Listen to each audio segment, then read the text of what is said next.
website on the Board of Education meetings webpage. To view the live stream of this meeting, please go to the Lewis Palmer District 38 YouTube page. If you wish to make public comments, the sign-up sheet was available. Is that right, Kathy?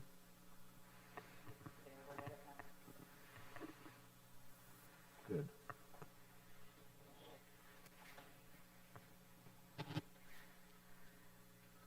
So let's start with the Pledge of Allegiance. Actually, Mr. Taylor, should we do roll call first? I apologize. I think we do roll call, and then we'll do the pledge. Okay, sorry. It's okay. Ms. D'Amico, would you do our roll call? Here. Here. Here? Here. Here. Tracy, you want to lead us?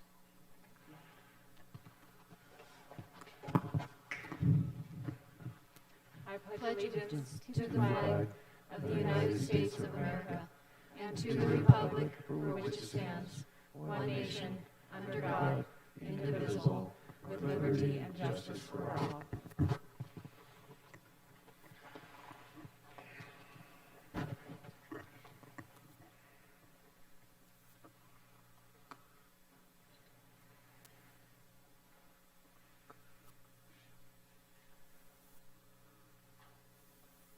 So I'd like to approve the agenda as presented. Make a motion to approve the agenda as presented. I'll make a motion to approve the agenda as presented. Second. Second. Any comments, discussion, questions about the agenda? If not, Aye. aye. Aye. Aye.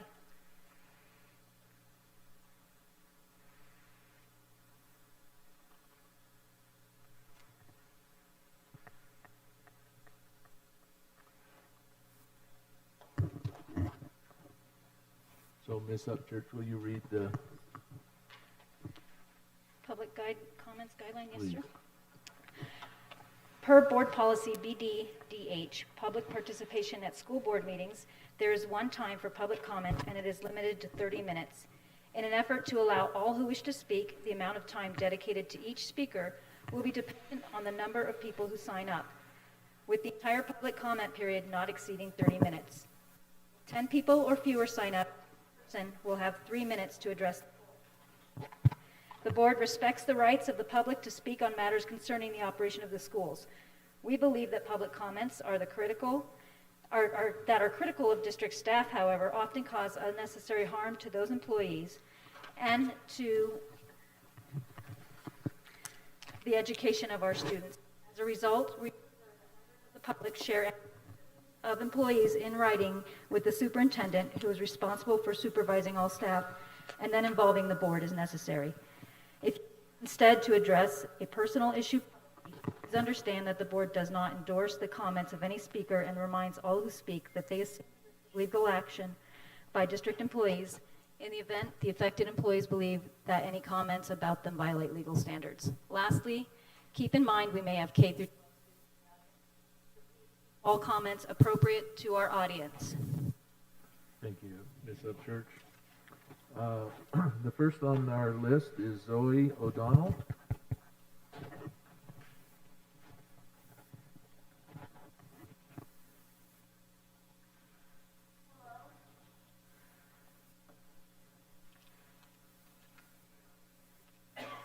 It should be on Zoe. I don't know, it's not.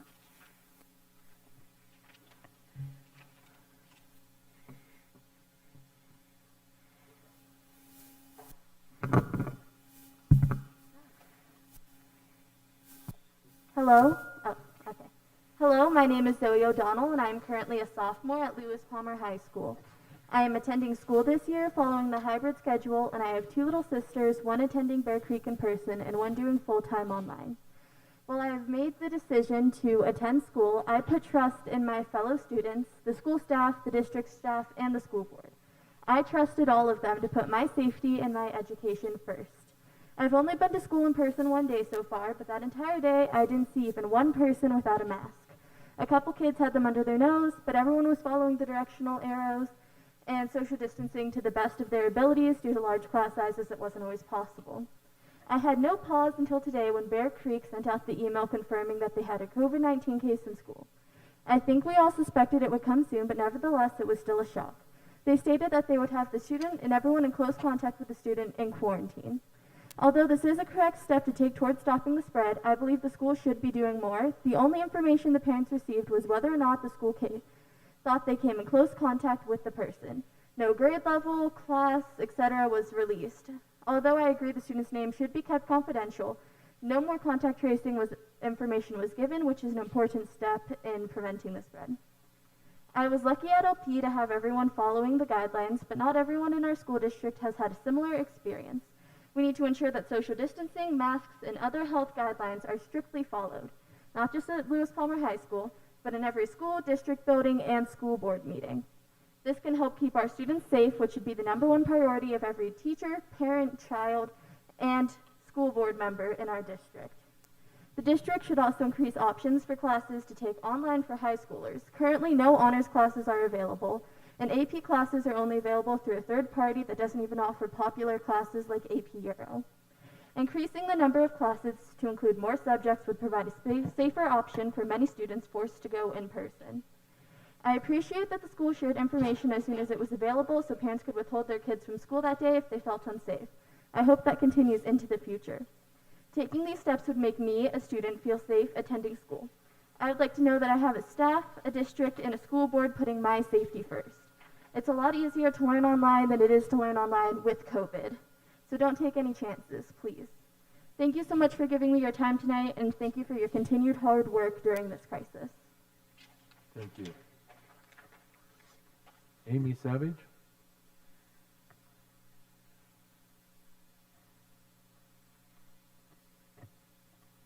Hi, my name is Amy Savage, and I am the parent of 3 high school students in D38, 1 black and 2 white. But tonight I am here to appeal to you on behalf of my black son and others in this district who have encountered and endured racist behavior from staff, students, and parents in the D38 community. I find it deeply troubling that the entire board is not prioritizing conversations around issues of racism, especially in the light of the outpouring of concern you have received following the racist photo posted to Mr. Clausen's Facebook account, as well as what is currently transpiring in our country. I know for a fact you have heard from current students, alumni, and concerned parents, all stating their experiences with racism in the school district and demanding that action be taken, especially in light of the incident with Mr. Clausen. But in return, all we have received is collective public silence from the board. And I can assure you, as a parent of a black child, that silence has been deafening. I have personally emailed all 5 of you multiple times, but only heard back from Mr. Schwartz, thank you, and Mrs. Phillips, thank you. It is imperative that you understand that children in our community are experiencing blatant racism in the school district. Just because you don't see it personally doesn't mean it is not happening. Our children, who deserve a safe place to learn and grow, are hurting, and I appeal to you on their behalf tonight. From having another parent in this district say to my husband that our son had better just get used to being called the N-word if he's going to play football, to my son actually being called the N-word multiple times by other students, followed up by, quote, "but I love you anyway." My son is acutely aware that his learning environment is one where he must be on the defensive. His experience with certain D38 staff members has also unfortunately served to reinforce that not even the administration is a safe place for him.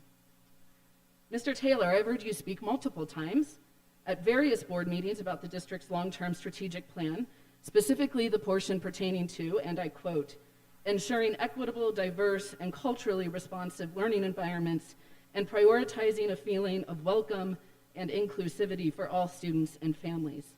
I applaud you for these ideals, but sir, the words mean nothing at all when the board continues to not respond to parents and students' concerns or take any specific action at all.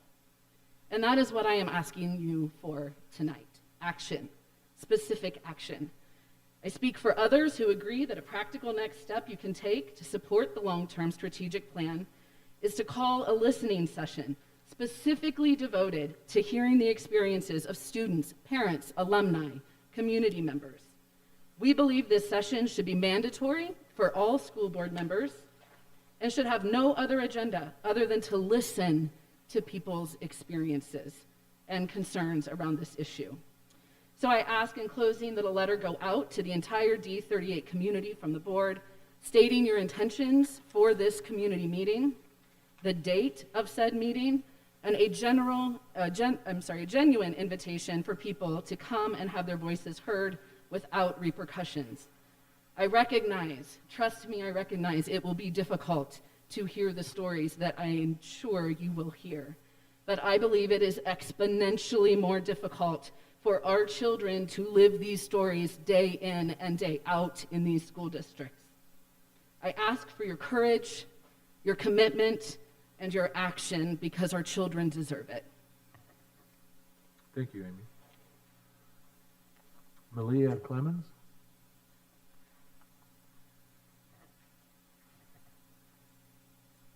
Aloha, my name is Malia Clemens, and I've had the privilege to work alongside some of you.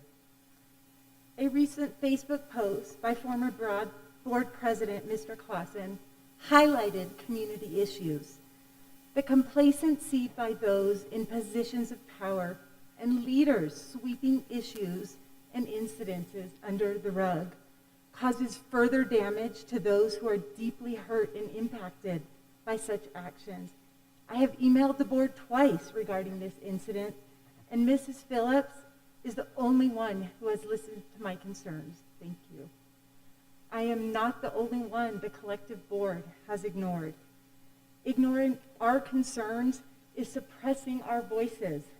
There are real concerns, real issues and experiences involving our children and your students that you as a board are silencing. Silence and inaction by the board is action. It is the wrong action. Many individuals in our community are ignorant to the experiences and struggles of their neighbors. These individuals believe it is not, because it is not their experience, it must not happen in this community.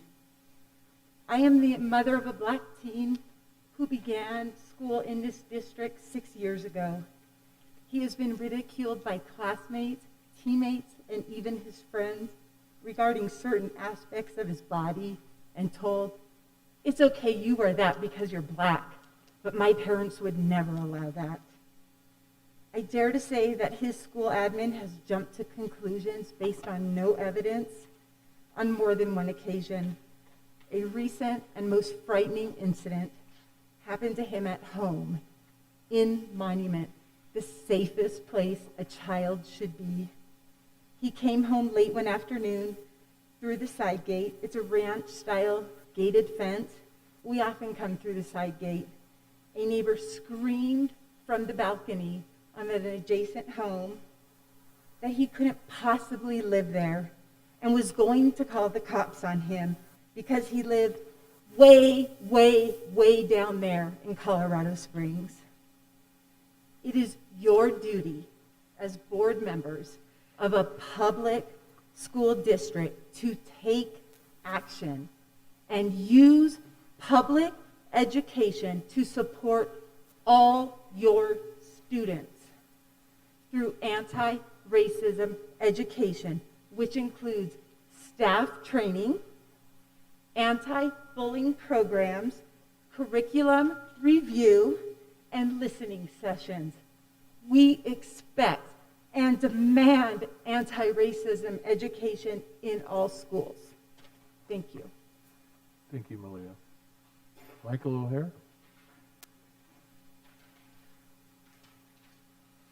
Good evening, and thank you for letting me speak here tonight. Many of you don't know my history, but actually when I graduated from college, I spent 5 years in Russia. It was first the Soviet Union, and then Russia.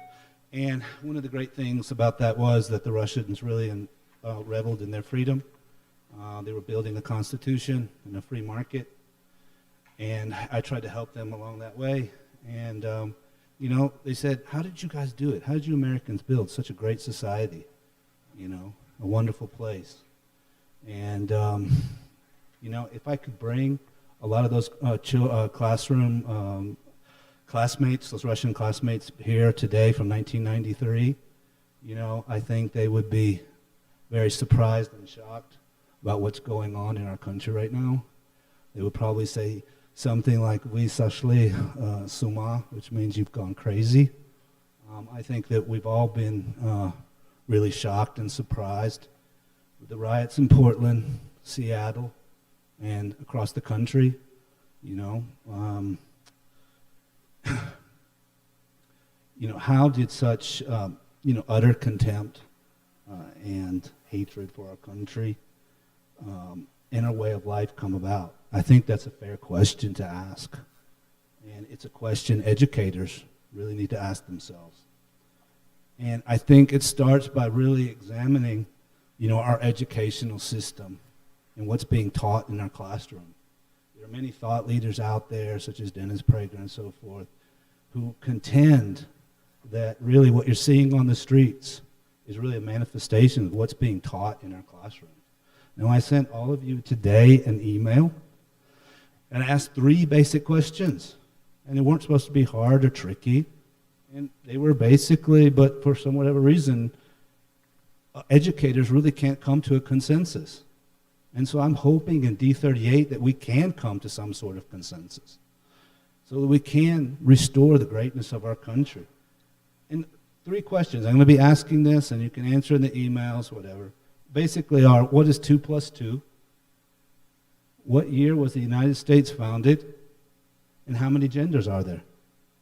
These are basic questions that I think all educators should be able to explain to our children, and we should be able to come to a consensus on. And this is the way we can build a real foundation so we can start to, you know, reform our education and let people know that we have a great country and we have, there's a lot of opportunity, and we don't need to take out our frustrations by looting and rioting and smearing our honorable police officers. So thank you very much. Thank you, Michael.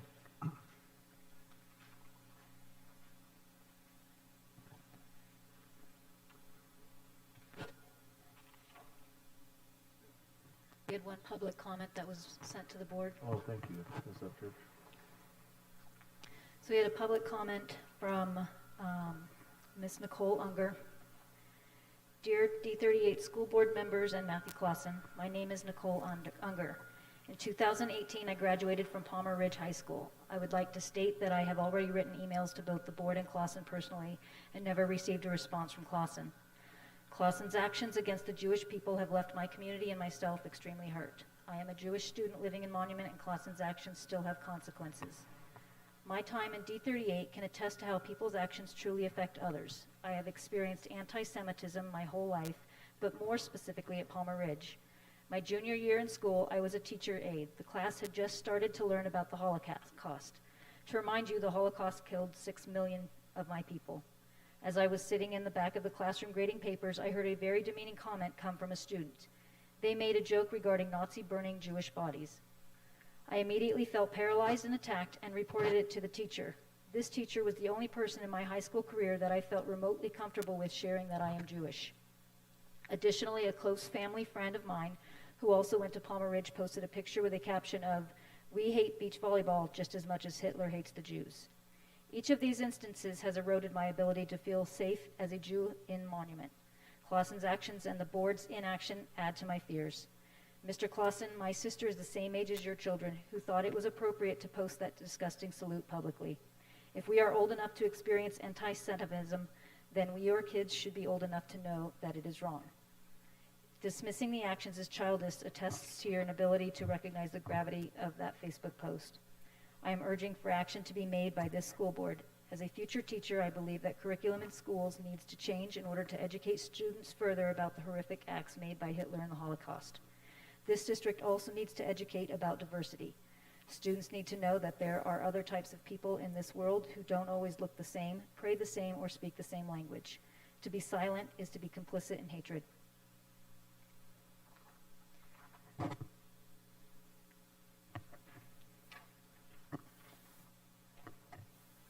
Nicole.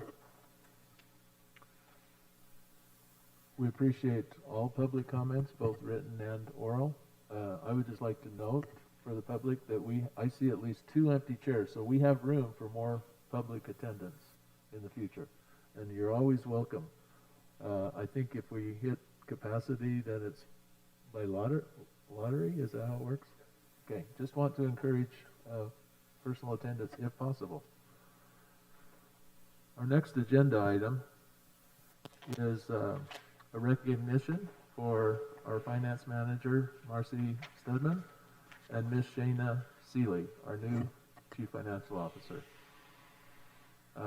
They'll be presented on behalf of the Finance Department to be recognized as the AS, which is Association of School Boards Official International Certificate of Achievement for Excellence in Financial Reporting for the CAFR, which is the Comprehensive Annual Financial Report for the fiscal year ended June 2019. I'm assuming this is.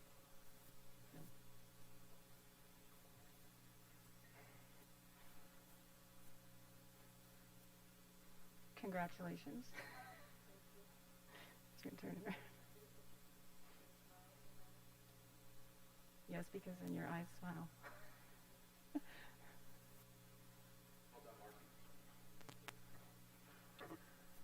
Well done, Marcy. Thank you.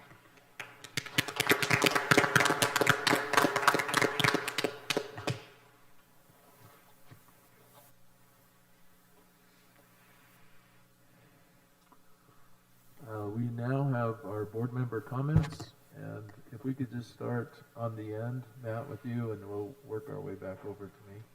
Absolutely. Thank you, Mr. Taylor. I want to thank all of our teachers and team members to get our kids back to school. I've had the opportunity not to go in, but drive by a couple of our schools, and it seems like things are going relatively smoothly. Want to thank Ms. Namika for the wonderful job that she has done for the District 38 Board of Education. Those are beautiful flowers next to you, and you will be missed. With that being said, I'll turn my time over to Mr. Schwartz. Thank you. I wanted to get back to a semblance of normalcy since the kids are back in school, either online or in person, and reiterate to our team and to the public some of the wonderful daily magic that happens in the district. This time I wanted to note some of the unsung heroes of our team that aren't directly in front of the students every day but have a significant impact. And in this case, it's the IT department run by Chris Max.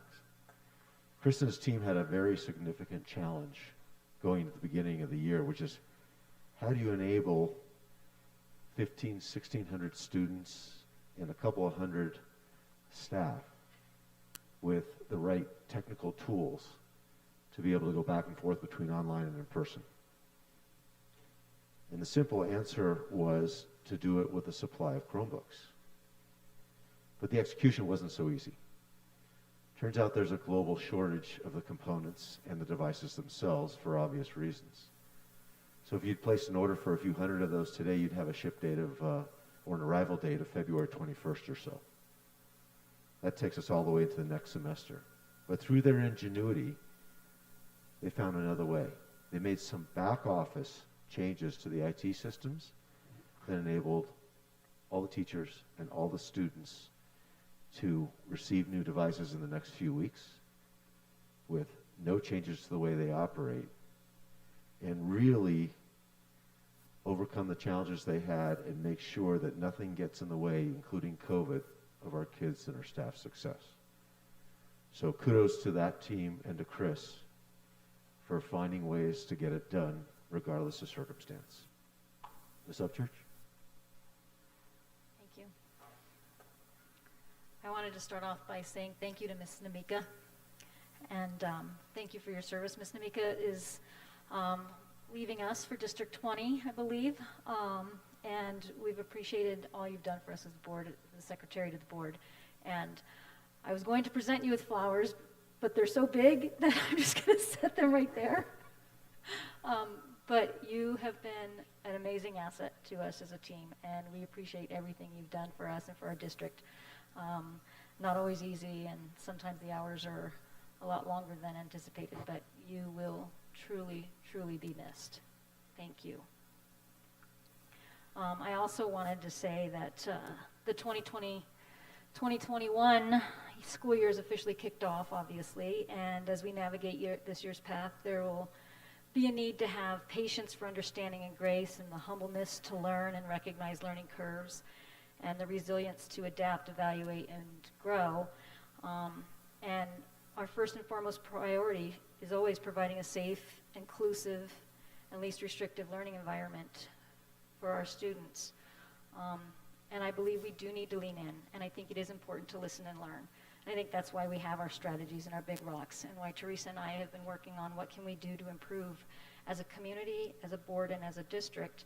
And I am hopeful that we as a board and a community actually can come together and listen, and just listen.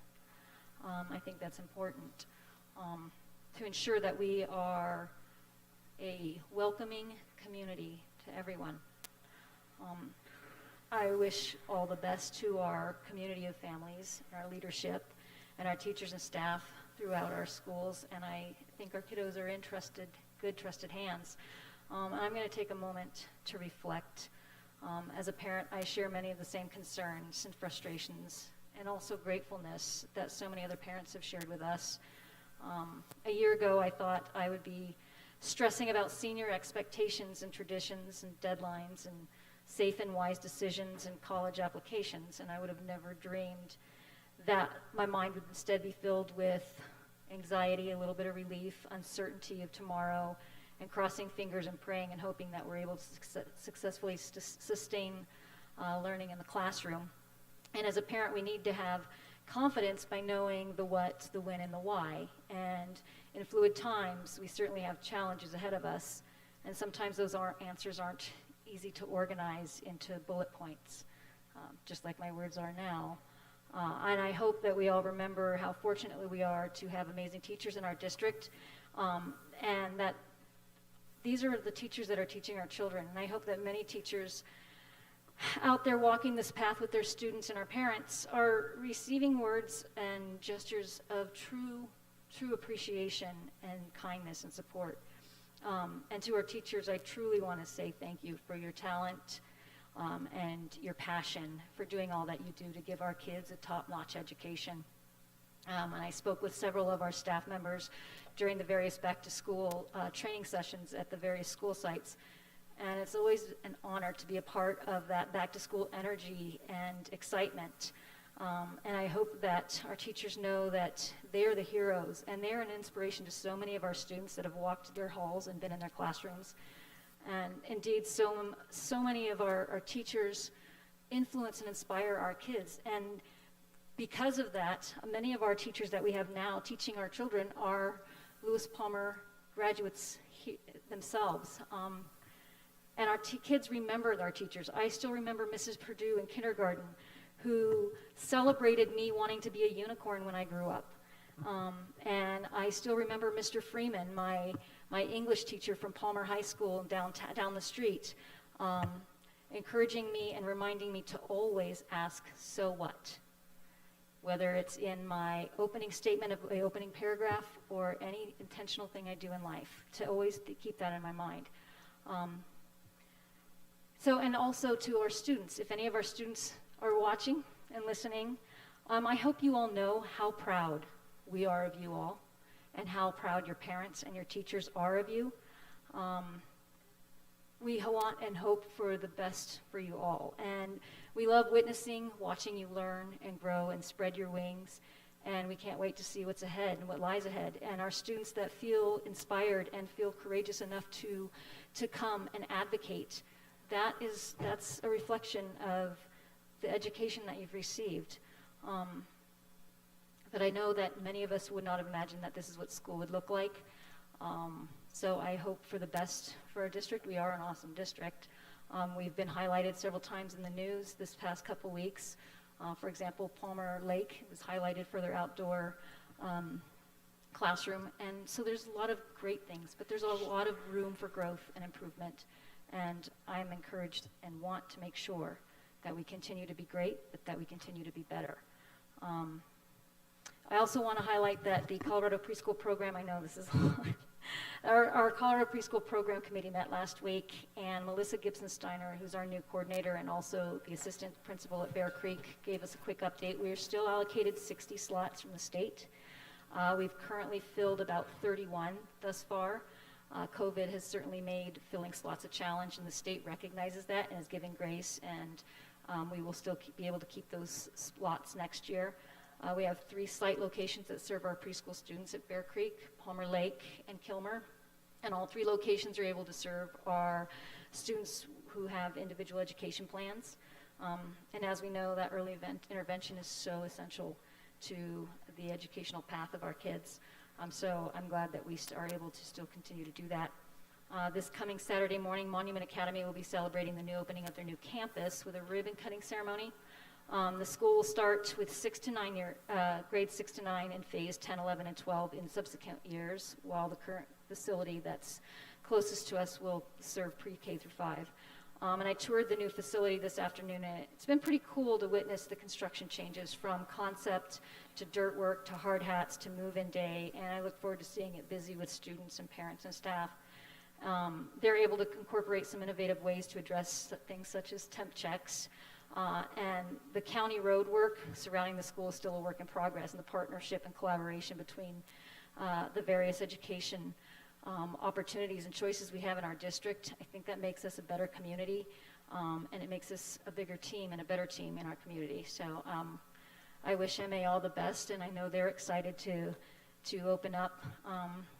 And then lastly, the Colorado Association of School Boards sent out a call for resolutions for the delegate assembly last Tuesday, and it's only open until September 10th. And last year, when I shared amongst the delegation that when our resolution passed, some of the wording in our resolution was very well received, and they wanted to see the Colorado Association of School Boards has 3 standing resolutions on local control.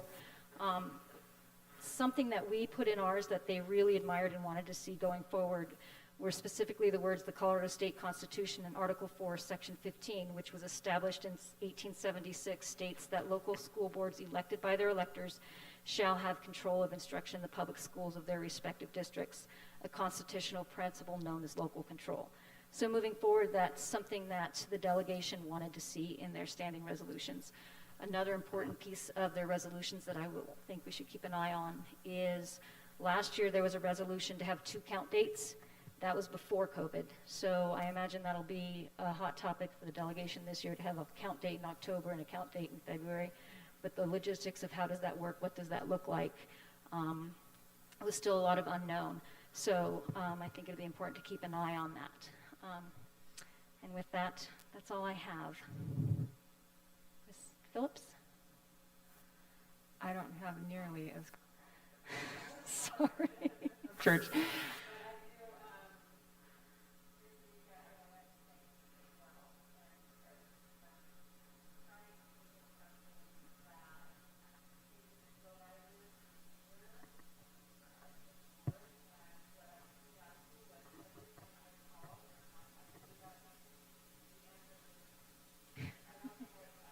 Her.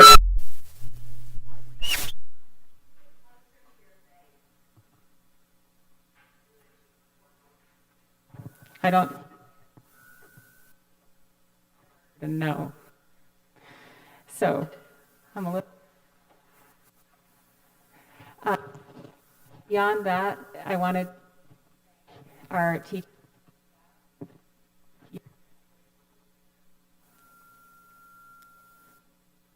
Take this off. Here you go. I'm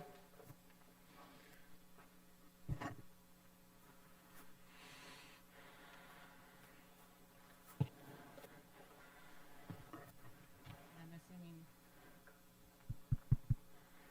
this is on? Yes, it's on. Okay.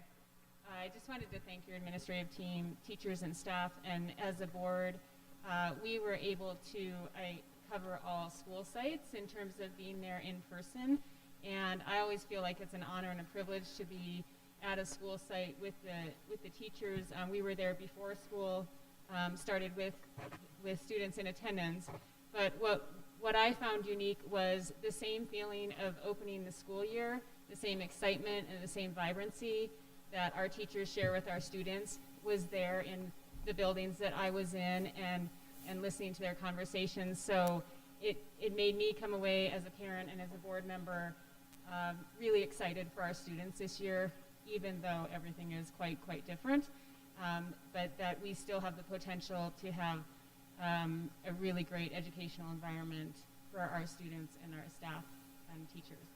So with that, I don't have many or much else to say other than just a lot of gratitude for everybody in the school system.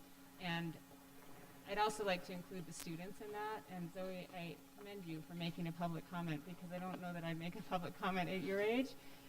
But our student voices are so informative, and I appreciated you having the courage to make a comment tonight, so thank you. Thank you all for your individual comments. And I concur with those comments. I would like to briefly talk about our district goals and particularly values. You know, it's an interesting time of life that we all live because of social media and the ability to have information so quickly, and that's good, in my opinion.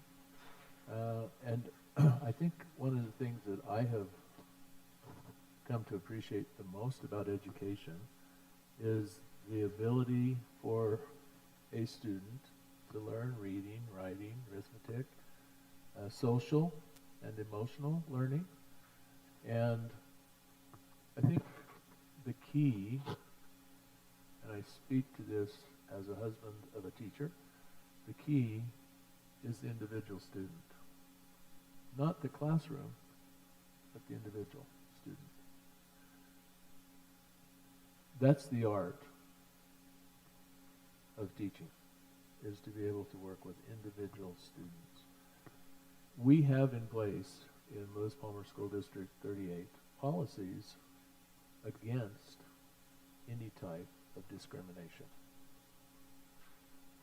I would encourage students and staff and teachers to report, and parents to report incidences of racism or any type of discrimination through the established channel, so that that can be heard. I don't think that there's a member of this board, I don't think there are parents in our community, I don't think there are students or administration that want to silence any voices. We want to hear all voices. And as important as each individual is, it's even more important to hear them, to know who they are, and where are they coming from. And for them, particularly for children, to come to know themselves. Because that's what education, in large part, is about. For individual students to come to know who they are. And it's not fair for them to be mistreated in any way, shape, or form in that process. So, as individuals, I encourage parents, students, staff, administration to exercise your better nature in how we treat one another. Because it's that better nature that is good in everyone. And that we will learn to have real compassion, real respect towards others. Now, sounds good. Words.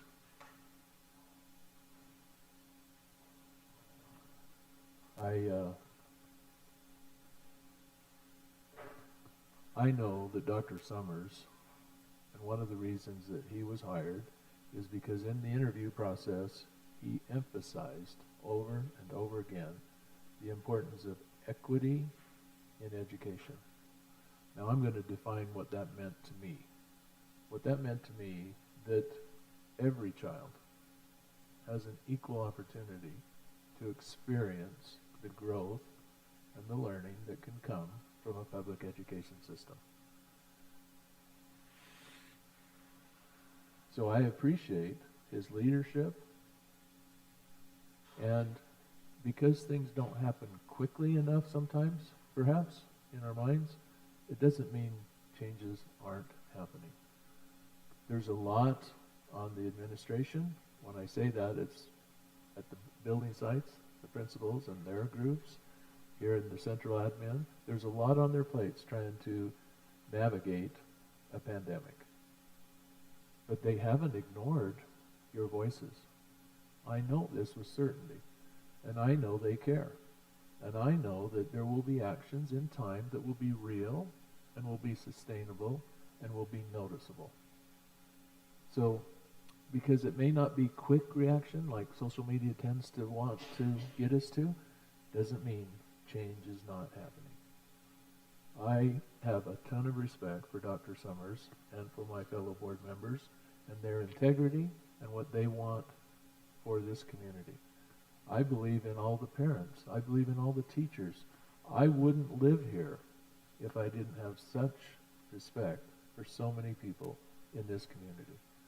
So, I will just add the final thought, and that is, thank you to all the principals, to the teachers. Convocation this year was very different as we kind of went to their buildings, and it was very different. But the whole year since the pandemic began has been different, and it will continue to be different until some resolution is found, more permanent resolution. But Dr. Summers, the plan is good, and I admire how you follow the plan. You prepared, you've implemented, you're following the plan, and even when there's a COVID positive result, you follow the plan. You're constantly listening to public health. I admire your leadership and the direction that you're taking the school district. With that, I'll turn the time to you. Thank you, Mr. Taylor. Thank you, every board member, for your comments. Thank you for our public comments as well. Zoe, job well done. I give you an A for the day at least, okay? You can take that to your teachers and let them know that you passed, actually with flying colors. Before I dive any further into commentary, and actually what I'm going to do is use the back to school plan update as the shell that will go into a lot more detail. I do want to echo the same sentiments that have already been offered up for Ms. Namika. We will not say much about where she's going, but where she's been has been fantastic for us. And I do believe that once a D38 team member, always a D38 team member. So in addition to your flowers, do have a nice card, but we also have additional opportunity to celebrate with you as the week goes along. And I'd like to also just make a formal announcement that in replacing Ms. Namika, we'll have our very own Vicki Wood, who will be assuming those duties, at least for the short term. In the interim, and Vicki, we appreciate you being in the background right now. You get to be in the foreground next meeting. So with that, I would like, if we could, Mr. Taylor, to advance our agenda and use the back to school update as the next item that we'd like to dive further into. So with that said, I'm going to reposition. I'm going to ask Dr. Benton to join me as well. And I believe we have the slides queued up here. Okay.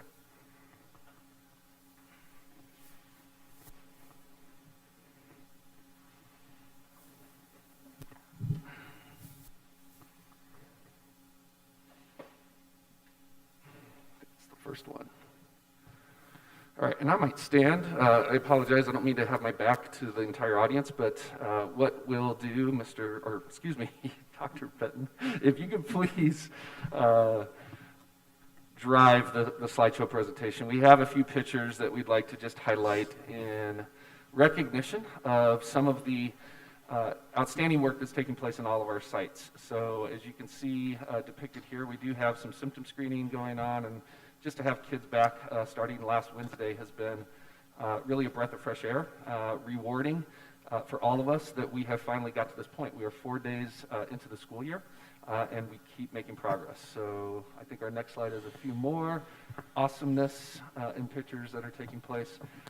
So this would not be possible, and I'll just take a moment to thank and really acknowledge each and every one of our district staff members for all of their sacrifice and service that they are putting forth into making this, as challenging as it is, still a encouraging and exciting new school year, and one that is going to be focused on our health and safety, academic learning, social emotional supports, staff support, as well as all the planning that goes into our various contingencies as we continue to implement our plan. So I think with that, Dr. Benton, you get the opportunity to take the next few slides. So we took a different direction with new teacher orientation this year. In the past, we typically bring our new teacher, new certified staff in for a 5-day, basically a week ahead, to be able to get them acclimated to our values and our systems and our culture, as well as give them time in their classroom. And given that we were asking our students and our teachers to shift, we also decided as an organization that we would shift. So we shifted with our 50 new certified staff to a part-time in-person, part-time online, different types of training sessions. So teachers can earn a 15-hour or 2-credit off contract toward salary increment or increase in salary for half of the coursework, and the other half of the coursework was done in a 2-day in-person training. We did survey our staff to determine if our 2-day training, which was truncated, was effective. The training that we focused on were things that were a little bit more challenging to do online, like getting to know the new superintendent, their new superintendent. Casey, the picture that's up there, took everyone out into the field, and we did some team building games. It was a lot of fun to get to know the new staff. We also did safety training with Deputy Coates. We also did emergenetics training so that everyone that was able to join that training could learn about our emergenetics tool and how we use that for collaboration. We discussed curriculum resources, helped them understand how to get into their resources. We discussed special populations, which is how to meet the needs of our specialized student groups. We also did a session on student engagement. The survey that we set out overwhelmingly said it met or exceeded their expectations. We will be doing a survey in mid-September when all of the additional online components are due to be able to gauge feedback if our online course was effective. So a completely different way to bring new teachers in. In terms of the rest of our staff, the professional development that we chose to focus on is a continuation from everything that we did from this spring. With an increased focus in social emotional learning, every single staff had team members that were a part of the work that we did over the summer with the DMG. And our focus was on student connections and connections with adults, taking care of each other. Every single staff member went through a training on either a refresher training on their existing curriculum for social emotional learning or a new training like Capturing Kids' Hearts. So both high schools were able to host training for Capturing Kids' Hearts as a launch for this fall. Additional focus was a train-the-trainer model for online programming. So we made sure that every single staff member had access to resources and support as we prepare for the potential for distance learning. We've had a lot of program shifts, and this next slide I'll detail a little bit more of that with our elementary and middle school online programming, and I'll also give you an update on numbers. With the increased focus with the potential to shift to distance learning as well as a hybrid model at the secondary level, we did focus quite a bit on distance learning. There is a guide that we produced that is available on the district website. It details quite a bit around parent, student, and teacher expectations as well as schedules. And we also have a component on our district website around devices, and if students want to bring their own device and what that entails. We've had quite a few programming shifts since our July presentation. We have 350 students in our elementary online program, which is about 17% of our elementary students. We have 22% in our middle school online program, and we have 14% of our students in the high school online program. So since the time that we spoke with you last, quite a bit has changed with our elementary program. Originally, when we were planning for this, we were hoping for 50 to 100 students. In the last week and a half, we added an additional 100 students, and so we are at 350. In the last couple of weeks, we've shifted staffing to where we have about 9 FTE that are focusing on working with those students, as well as an additional supplemental supports and stipended work. Everything from our specials team out at Kilmer, helping to craft specials for our students, to include, we even have a middle school math teacher teaching a 7th grade accelerated math section. Some of the learning services team is also helping carry the load with additional staffing, teaching a combined 5th, 6th grade accelerated math course. The other pieces that we've done too, we added some synchronous learning expectations for all of our K-8 programming. So there is a synchronous social emotional component so that students are tied to the curriculum, the SEL curriculum at each of their sites with an adult mentor as well as students within their grade level. We've also added a math synchronous learning session as well as a writing synchronous learning session for every student every week. The way that we're doing that at the elementary level is through small groups. Students are grouped 5 to 8 students, differentiated for their age level, as well as it helps us meet different student needs for special populations. Yep. Can you explain what is synchronous learning versus asynchronous learning? Because there was previously online asynchronous learning, and now you've implemented more synchronous. So what does that mean?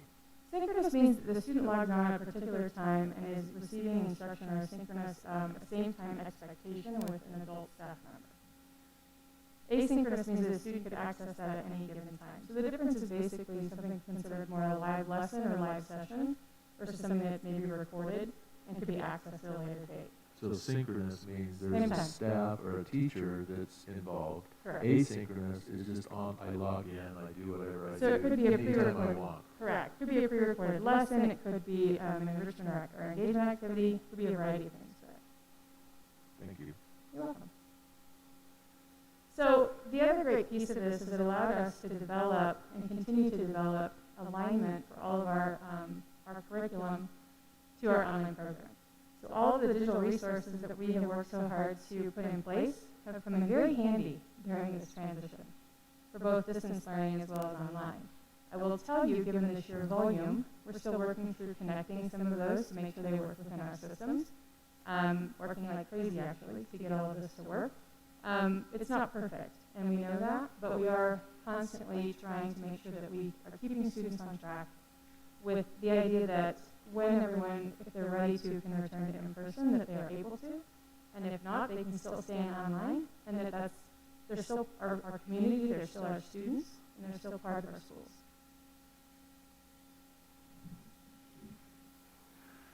So before I continue to progress through the presentation, I do want to just take a moment to pause because we are moving as fast as we've ever moved.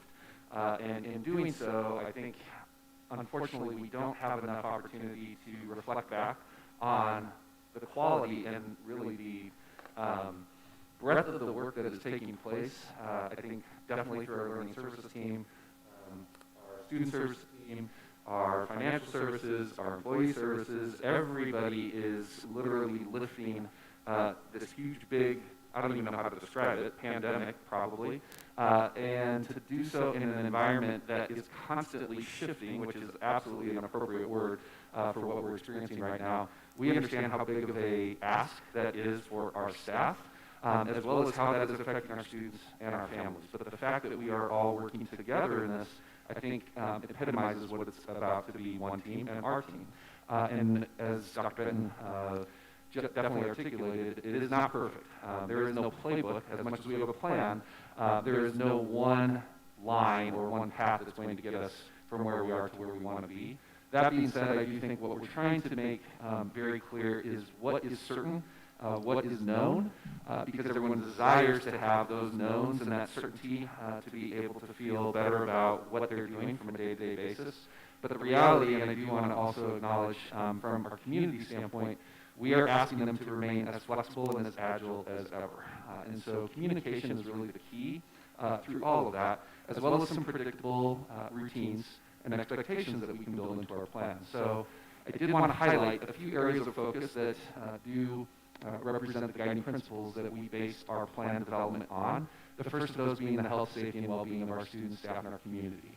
I do think that we are doing overall a really good job of making sure that we are not only aware of what these protocols are, from everything from hand hygiene, physical distancing, face coverings, you can see the list there before you, but also making sure that, especially as we are working very closely with El Paso County Public Health, the algorithms that we are provided in making determinations about when should people stay home, who needs to stay home, how long do they need to stay home, what are all the different variables that we have to account for in that process.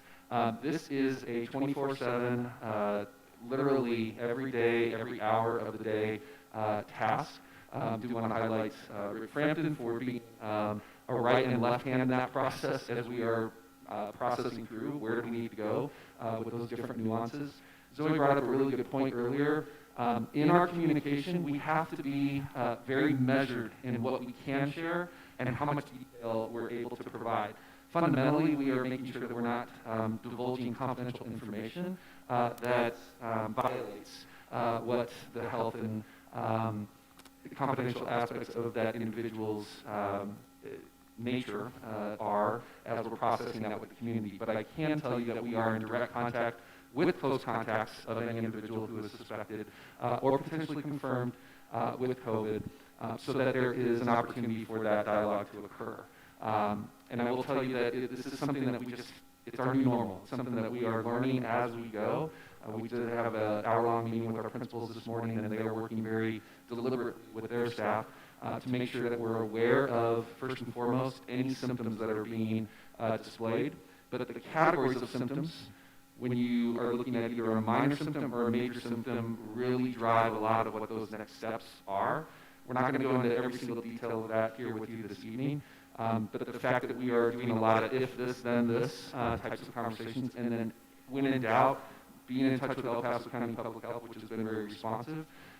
Somehow, some way, we're finding a way to make all of these things happen according to exactly what we put into our plan.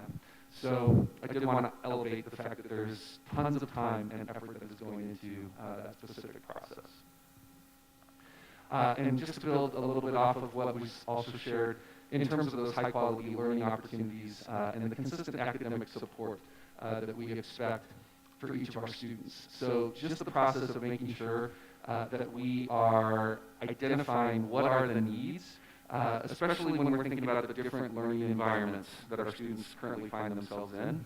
The online program has grown much more massively than what we could have ever initially anticipated.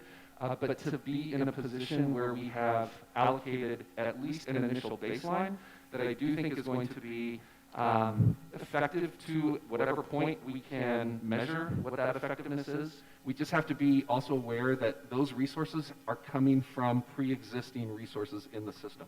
We are not hiring new positions because we do not have the FTE to be able to allocate from some pot of money that's just sitting there. This is coming from pre-existing teaching staff that are within our schools, which has created a big lift for the individuals that are personally attached to the program, as well as the ripple effects that our schools have to absorb in that process. And that continues to be something that we are working very deliberately at. The fact that we have dedicated staff to help keep our students learning, whether they are in person or online, I have said before and will continue to come back to this notion of meeting our students exactly where they're at. So regardless if they're in a classroom, in-person classroom context or in the online context, or if it's distance learning for whatever amount of time that's in, I don't want those to feel like excuses for a gap in what we can provide in terms of high quality instruction. So we're being very focused on making sure that we are teaching to standards, that we have systems that can measure and understand where students' progress is in relationship to those standards, and that we're able to leverage interventions and enrichment for our students depending on where they are at as they're making progress. I would add one more point to that, which is feedback is going to be critical in this process. Timeliness of feedback, quality of feedback, not just a letter grade, but really getting to the core of, is the student showing us mastery of their learning, and in which ways are they able to do that? So we're going to have to be as flexible as ever, but we're also asking our students and really their families to be very responsive to the type of feedback that they can expect from us as we go forward. Our HSCI program continues to grow. We do have some numbers that we can go into a little bit more detail as we share out those enrollment figures with you in another agenda topic here. We are managing attendance expectations from the state. I'll remind you that the resolution that was passed last special meeting enables us to count whatever we are doing, whether it's in-person, distance learning, or online learning, as meeting required expectations defined by CDE for our students to be actively engaged in the educational process. And it's important that we also elevate in that space that essentially, I had a question earlier today that said, so what about snow days? The reality is snow days will now be distance learning or online learning days. So we will expect our students to still be engaged in that process, as well as our teachers to have what they need to prepared. I don't think we're going to have any, knock on wood, in the next couple of months, but you never know. October's right around the corner, and I think we had our first 2 last year right around that same time. And then again, I alluded to the assessment data utilized to inform our baseline, as well as the next steps that we're identifying for student learning. I think there's one or a couple more slides here. So did want to call out our contingency planning. As you're already familiar, we did have an initial contingency plan that we had to execute unique to Lewis Palmer Middle School, which I would just also acknowledge for their flexibility over the past week. Today was their first day of distance learning, and we've got a lot that we're learning as we're rolling that out. We are really excited to welcome them back, though. As of August 31st, they will be back into an in-person learning schedule. And I'm getting some questions like, well, what's the length of time that we may be in a distance learning mode, and who is that going to affect? And the answer to that, it really depends. It depends on how many different potential or confirmed cases we're dealing with. It depends on other variables that we have to be very measured about before we just jump to a set length of time where a school may have to be closed down. But the reality is we do have an understanding that allows us the most we can do in terms of cohorting to be able to persevere through an in-person learning environment for everybody else, and only a cohort being affected for a period of time. That is exactly what we're dealing with right now at Bear Creek, as you all know, and that is a 2-week window of essentially a quarantine for individuals who were identified as close contacts within that particular classroom. So those are just things that we have to expect, and again, we just need to make sure that our community is aware and prepared for those types of pivots along the way. Mr. Taylor. So using the Bear Creek example, there's a cohort of 14. Actually, 13 students. 13 students. Are they now engaged in distant learning?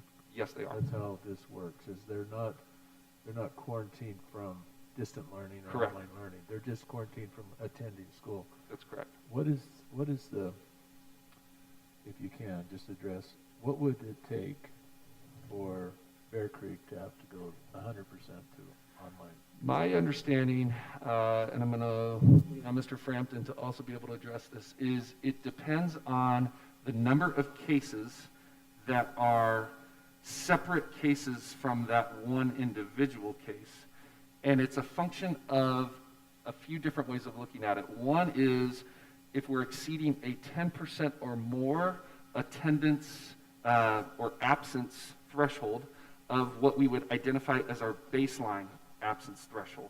So in other words, if we looked at what Bear Creek's typical daily absences look like from students and or staff, if we're exceeding that by more than 10%, then that would be one of the criteria that public health would advise us to lean into in order to pivot toward, at that point, it would probably be at least a 2-week distance learning model that we would have the whole school in that mode of instruction for that 2-week window. However, we are also able to look at other dynamics that are going on. For example, if the absence threshold is still within or less than that 10%, but what we're realizing is we may have, for example, a pod that was impacted. That pod, which could either be a grade level or a combination of grade levels that would be impacted, may be closed temporarily for a period of time that we would establish either for cleaning or for other methodologies that the health department is working with us on at that time, in which case they may say, we would recommend a 72-hour pause on your daily operations. And if we felt like that was sufficient enough time to then return our staff and students in a healthy and safe place back to the school, that we have some flexibility with that. The biggest thing that I think is important for us to remember is that individual either cases or people that have been exposed to cases, it's a very strict protocol in terms of 14 days from initial exposure or 14 days from the time that the symptoms have last been present.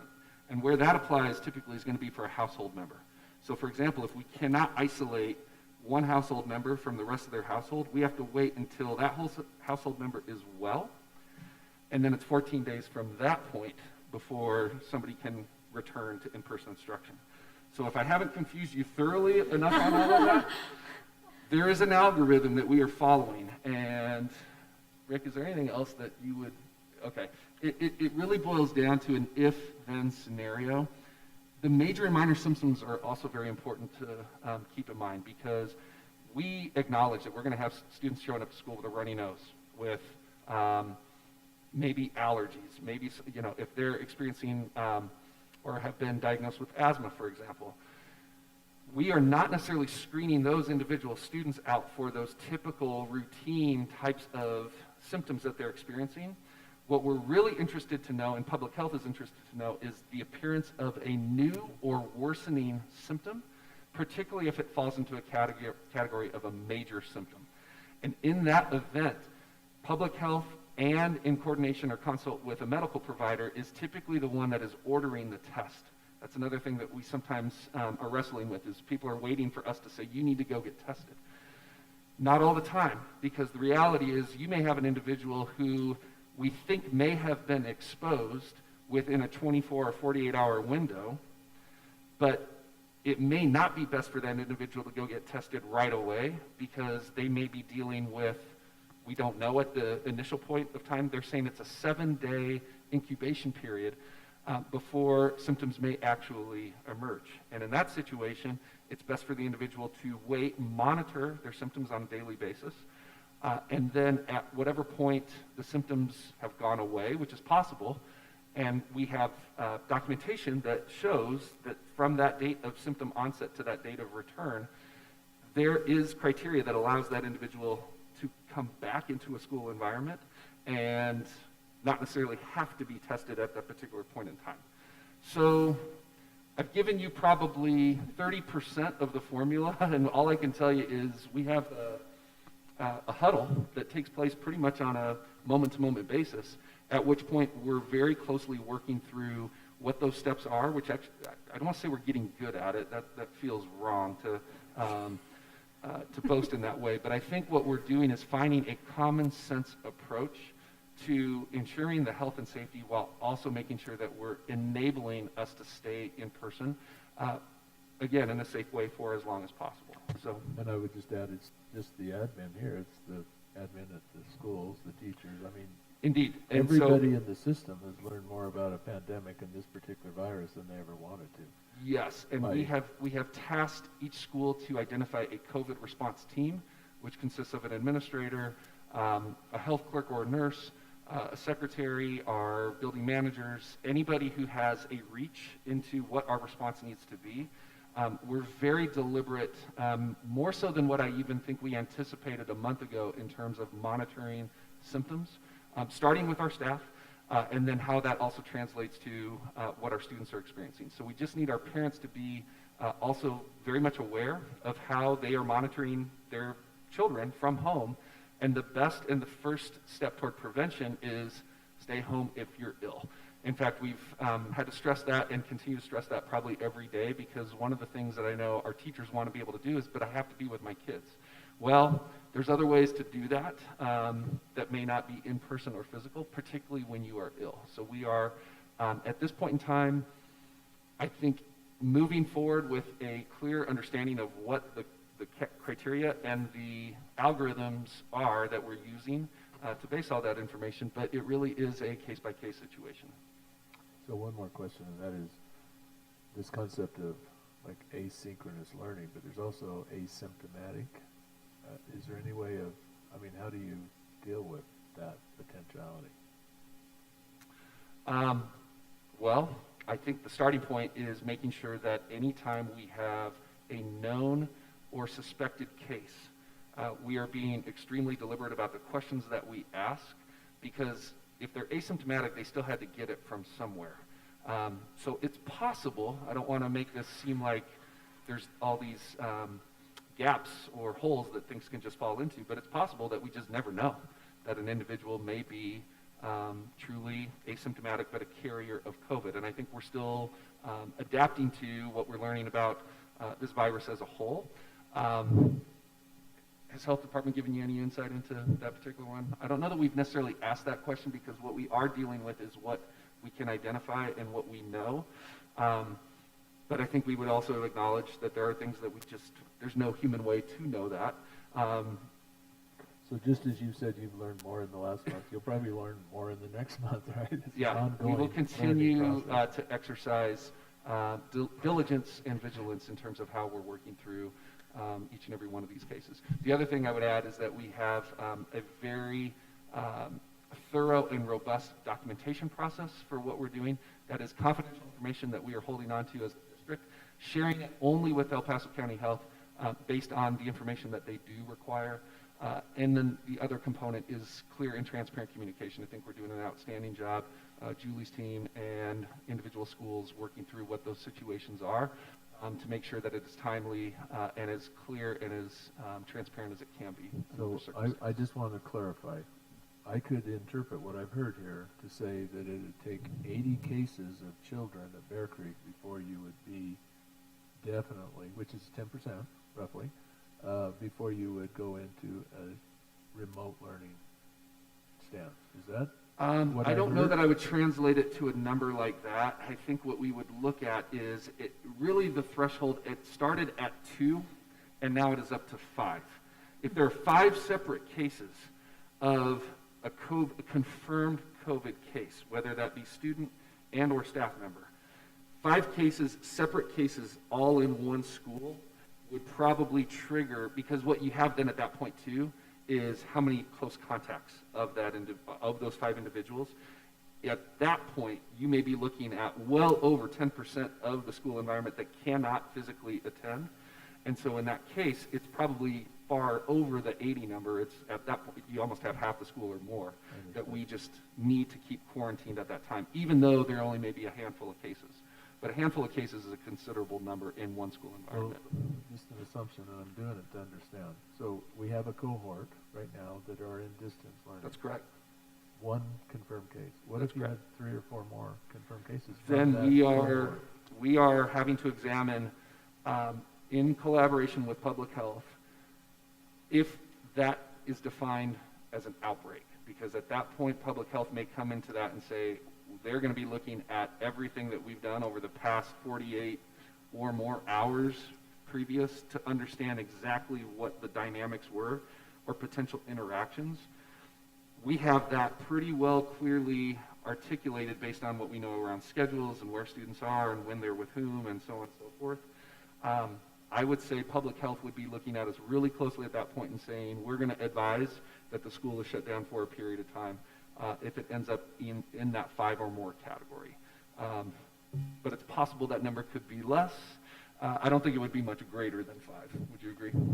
But that's helpful. It's helpful to understand what you're dealing with. It's a lot. It's calculus in terms of how we're processing through all the different dimensions of all that. Can I ask a question that piggybacks off of Mr. Taylor? And you may have already explained it. So, cohort B child in class is in a class with a confirmed case. Then that child's friend gets it, has another confirmed case. If that student has a sibling in another school, you covered family contacts. Can you read? Siblings would constitute a household member, Uh-huh. in which case that household member would need to be quarantined for at least 14 days. Would that household member's cohort also have to quarantine? No, because what you have to look at is the difference between a close contact versus an association of a close contact. So, for example, a student that is currently in the cohort that is being quarantined right now, a sibling of a student in that cohort is not having to quarantine the same way because they were not a close contact of the individual who was confirmed with COVID. Right, but what I'm saying is, if you have a child that's a student that is confirmed positive. Yep. That student has a sibling in a different school. Yes. So you have one positive, Yes. one close contact, but that close contact. The sibling is a close contact. So the sibling is in member. quarantine, but the Yes. sibling's cohort is not. The sibling's cohort is not, correct. But the sibling is. Correct. Okay. Correct. If you just think about it as a locus of control, or who is immediately considered to be exposed, would be anyone that has been exposed with more than 15 minutes of time. So in a classroom environment, anyone that's in the classroom is going to be considered part of that cohort. There could be also exposure based on more than 15 minutes of exposure in another part of the school, although what we're doing with cohorting, at least for elementary and to a large extent middle school, will enable us to only identify that cohort. Where it gets more complicated is high school. I'll just call that out right now, because now you have, in order for us to function as a high school schedule, any class that that student went to is potentially going to be considered a close cohort of a confirmed case. But we don't jump to a confirmed case until we have a confirmed result. And so we have a 3-day, really a 3 to 4 day assessment window for somebody that's experiencing COVID-like symptoms, depending on the types of symptoms they're experiencing, and at whatever point they have been tested, we may be in a position where we can still safely allow for in-person instruction to occur for the close contacts, assuming that there's criteria that are built into that conversation that we feel confident in. Sometimes it is no, we want to err on the side of caution and wait for that test result to occur before we allow a cohort to return that has been identified as a close contact. So that's another part of the variable that we just have to make sure that we're really clear about. So it's possible that we have a letter that goes home that says, you may have been exposed to someone that we're not sure is COVID positive, but they're being tested right now. We need you to wait for a couple of days before we allow you to come back in person. So if you're not already confused enough, what we have to make sure that we're doing is not jumping to a conclusion without making sure that we have done a deliberate investigation of all the different components involved. So my point is there's several questions that are built into that conversation with whoever may have a suspected case. And the reality is that's how we should do it, because we don't want to jump to something that is one side or another without ensuring that we've done every part of our due diligence to ultimately come back to what can people expect from communication in that situation. Is we're going to tell you as much as we can tell you and let you know when it's safe to return. The other thing we're going to stress is continue to monitor yourself for your own symptoms if you're experiencing anything, and then use the screener form to make sure that we have that appropriately accounted for, so that we don't have anybody coming into an environment unknowingly, which could create exposure that we think we can mitigate up front. I took your question and I built like 2 more steps into it, so I hope that... It does, but Okay. it also opens another door. Go for it. With the calculus, algebra, and statistics that was working into all of this. You have a sibling that is quarantining, but their cohort is not.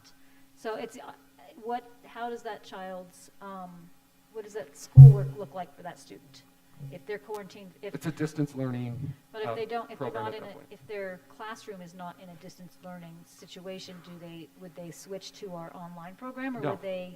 would it be treated like a home to health, a situation where they would be like they're homesick? They are going to be in contact with their teacher of that assigned class.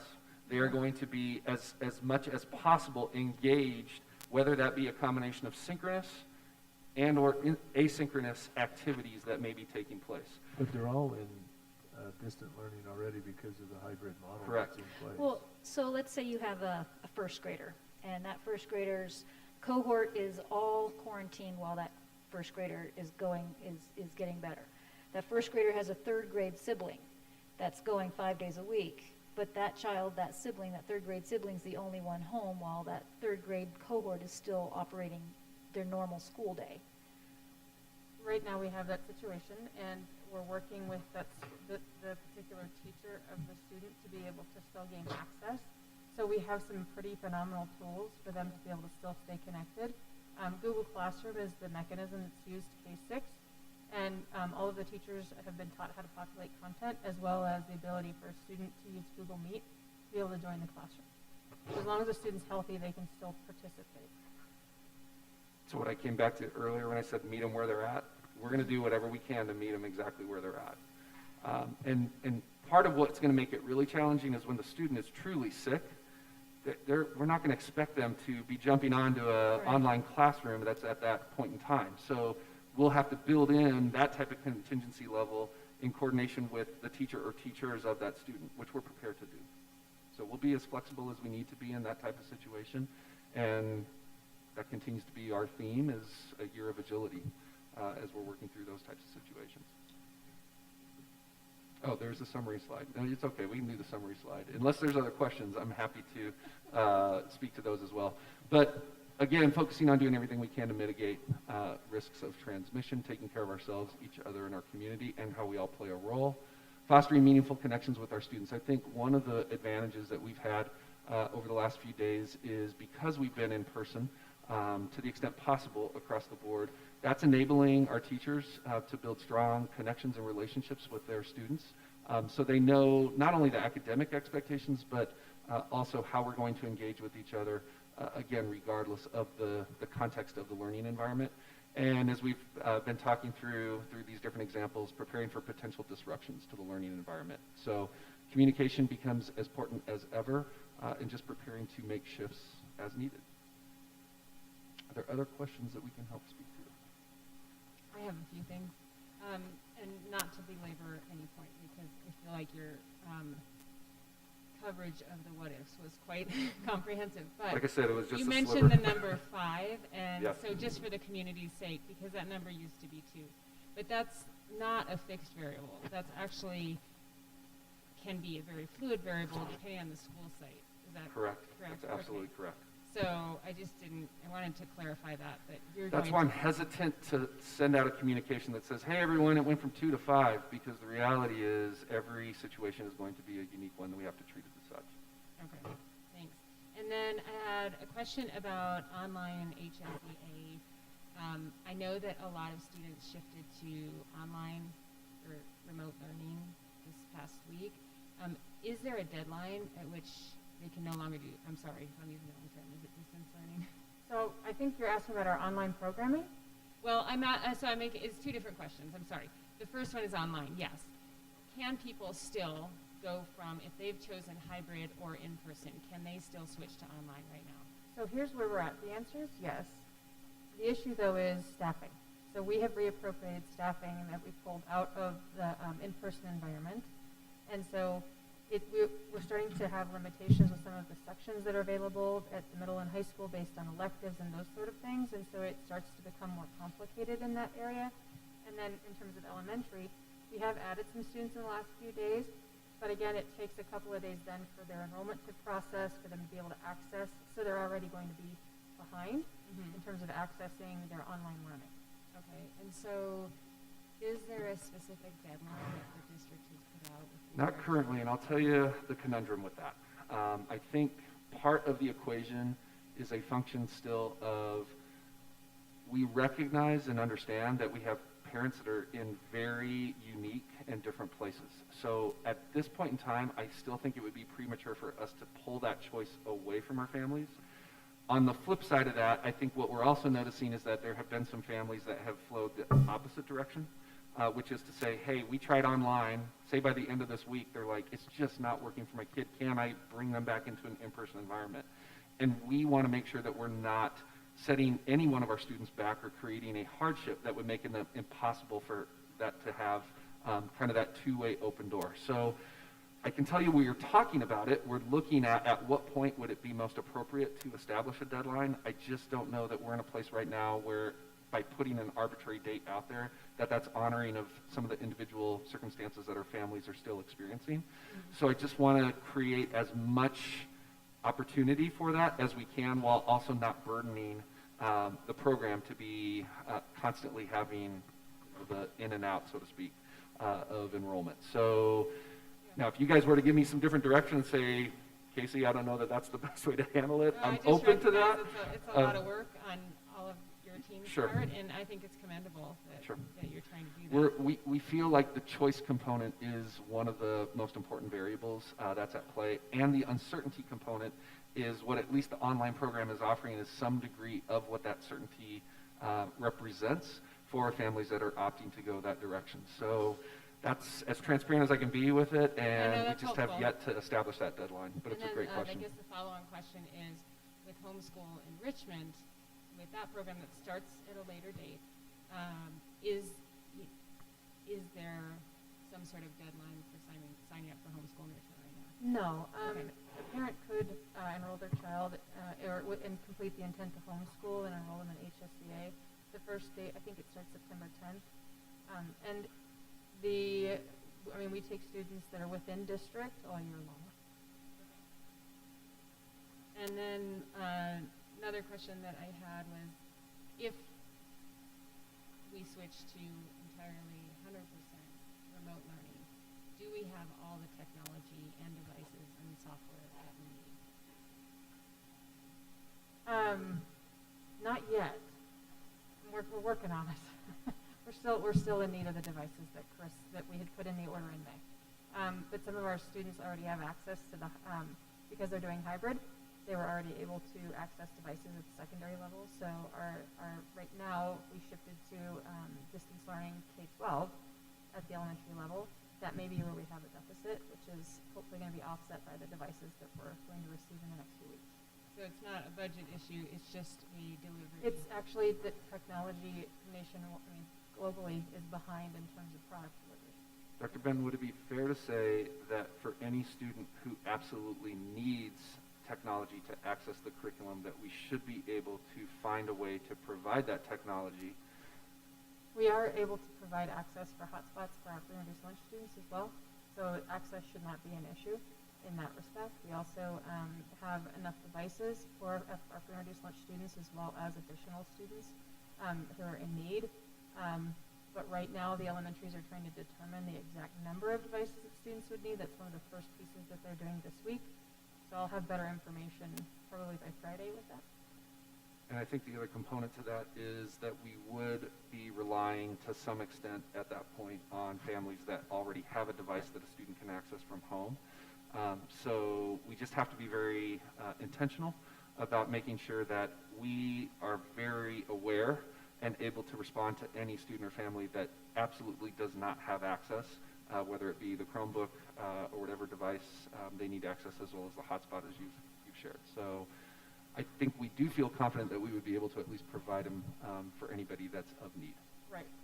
When we went to 100% this spring, we handed out about 400, I think it was 50 to 500 devices total. And it was a different model in terms of how we did remote learning. We're calling it distance learning for a reason. We're trying to get people to understand that there's a different expectation from the state as well in terms of actual equivalency for learning. So that may be where some of the barriers for parents if kids are sharing a device. We're also trying to make sure that when we switch to distance learning, not everything is device dependent, meaning that there are independent activities that students can do that are not in front of a screen. So hopefully that families can also rotate access.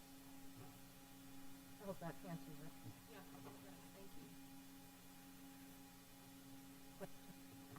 So in relation to being responsive to feedback, when parents are deciding online versus in person versus alternative, can we learn or do a survey to find out what motivations or factors families use to determine would make? So in other words, you have a family that's online, and is there a way to know? Their rationale or their reasons for choosing that. Can we ask that, or can we send out a survey to ask what the rationale was, just so that we can learn what it is that we're doing well and what it is that we can do better? I think, Ms. Upchurch, that's an important way of thinking about making sure that we have a clear understanding of what our parents are grappling with one of the things that I've wanted to make sure that we are not doing is creating additional barriers to their ability to choose what is the best option for them. I can tell you back to the survey that we leveraged end of June, early July. I think that gave us a pretty good initial understanding of what were some of the criteria that were on our parents' minds. For example, at that time anyway, it was really about, well, what's the learning experience looking like for my student when they're in school? We understand that there's a lot of potential for movement into or out of in-person learning at that time. I think if I were to go so far as to summarize that in terms of what really is the driver for the online program, it's the fact that it is very difficult for me to know as a parent exactly what my student's going to experience on a day in, day out, or week in, week out basis. Therefore, I like the comfort or security, if you will, that an online program affords that the in-person environment may not be able to afford right now. So I will tell you that I think there's an opportunity for us to continue to get additional feedback, but I think it's less on why did you choose this, although certainly that's a question we can lift up. It's more about what's the experience been like for you, what's working, what's not working. So I think we do intend on doing future surveys. At the same time, I want to be mindful that we're not surveying our parents or community so far that every single time they open an email up, it's like, what do you want me to click on now? I say that with respect because I think what we're trying to do with any of the data that we're bringing in is really utilizing it to inform next steps, as well as be responsive to what the needs are. So you bring up a really good point. I just want to be really thoughtful about the purpose and intent of any survey that we administer at this point and how we're turning those results into future actions that we can be, again, responsive to those needs with. And to be clear, when we did online enrollment, we had an interest form. We did ask the question, and most of the responses were related to the pandemic in terms of need for flexibility given existing work conditions, fragile family members, concerns around their students' health. There were many, but most of it was related to pandemic, and we even had some parents reach out and say, if we would be in person if we could be.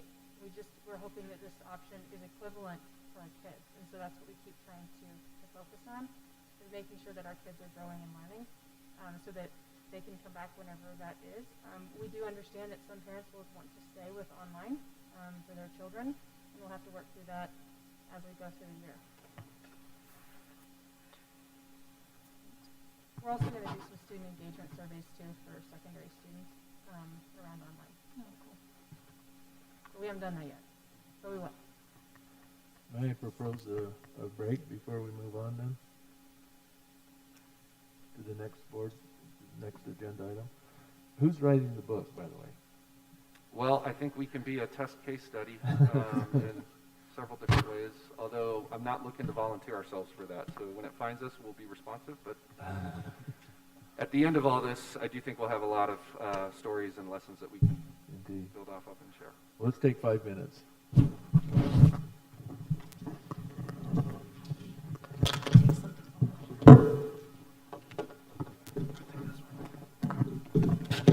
Yes, ma'am.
Hello.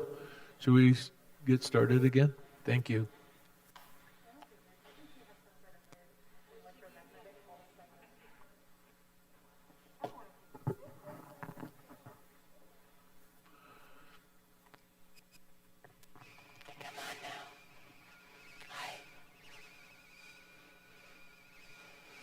So our next agenda item is the second reading of the policy changes, new policies alignment with Goal 5.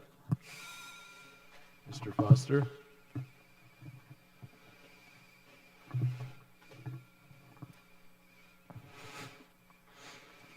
not going to read them all today. All right, so we have before you a myriad of policies. Do you have any questions that I can answer on any of them? Has anything changed since our last reading? There was some modification to ICICA to make it more closely aligned with the language that was in the resolution. Not substantive changes, some language changes in there. I think most of it just to try to clarify. Essentially, we took the exact language from our resolution pertaining to our definition of actively engaged in the educational process, as well as how we're counting attendance, whether that be in-person or distance learning. So the exact language is a replica of what we also had in the resolution from last special meeting. What was also taken out of there was that it was just for the 2021 school year. That is an ongoing, as we spoke to, counting snow days for credit. Credit, yeah. So essentially what that would look like is us announcing a distance learning day due to inclement weather. So it could either be a function of being out of school related to anything COVID, or inclement weather preventing our ability to be in person, so we would announce a distance learning day at that point.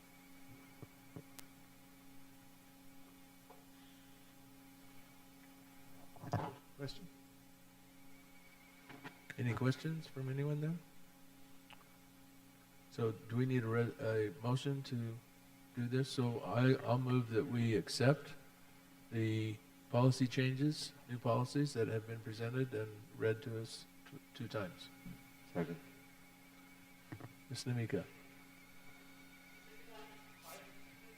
Aye. Aye.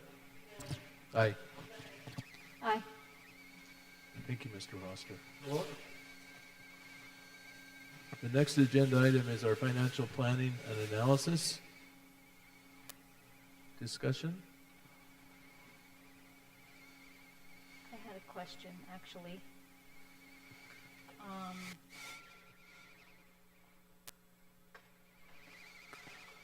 Two questions. I wanted to make sure I understood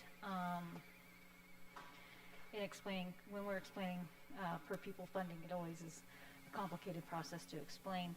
And under, trying to find it, well, I guess we can just go on district dashboard. So when I looked at the dashboard and I look at our student enrollment, so our per pupil funding stays the same, and but the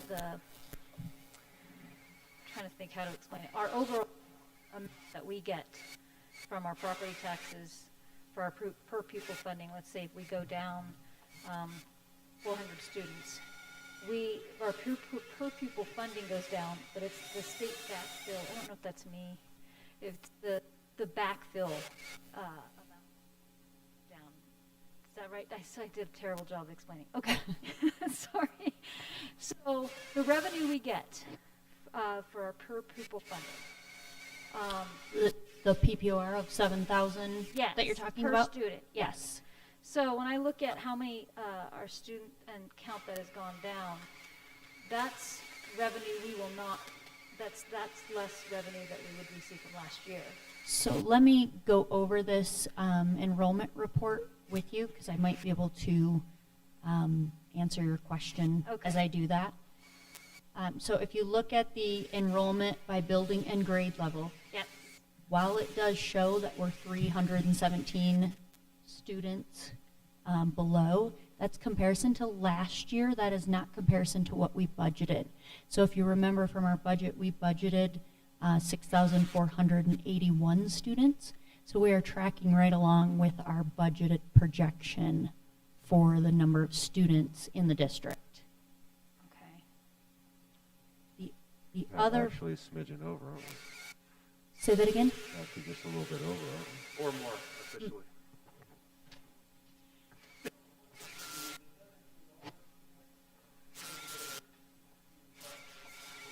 So this is all students. So of that number, we have 880 online kids. Okay. Those are funded as in-seat students. Perfect. So we consider them the same for the funding purposes. Okay. So this is a reflection of all students online and in person. Correct, including the HSEA and the transitions program. Okay. Could we get a report? You stated how many we have online is 300 and So that is 350 K to 6, 176 for middle school, and 354 high school students currently, for a total of 880 students.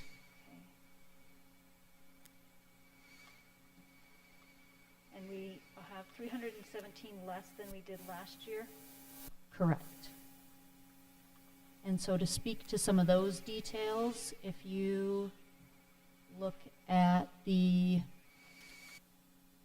start of school year snapshot, which was added to board docs.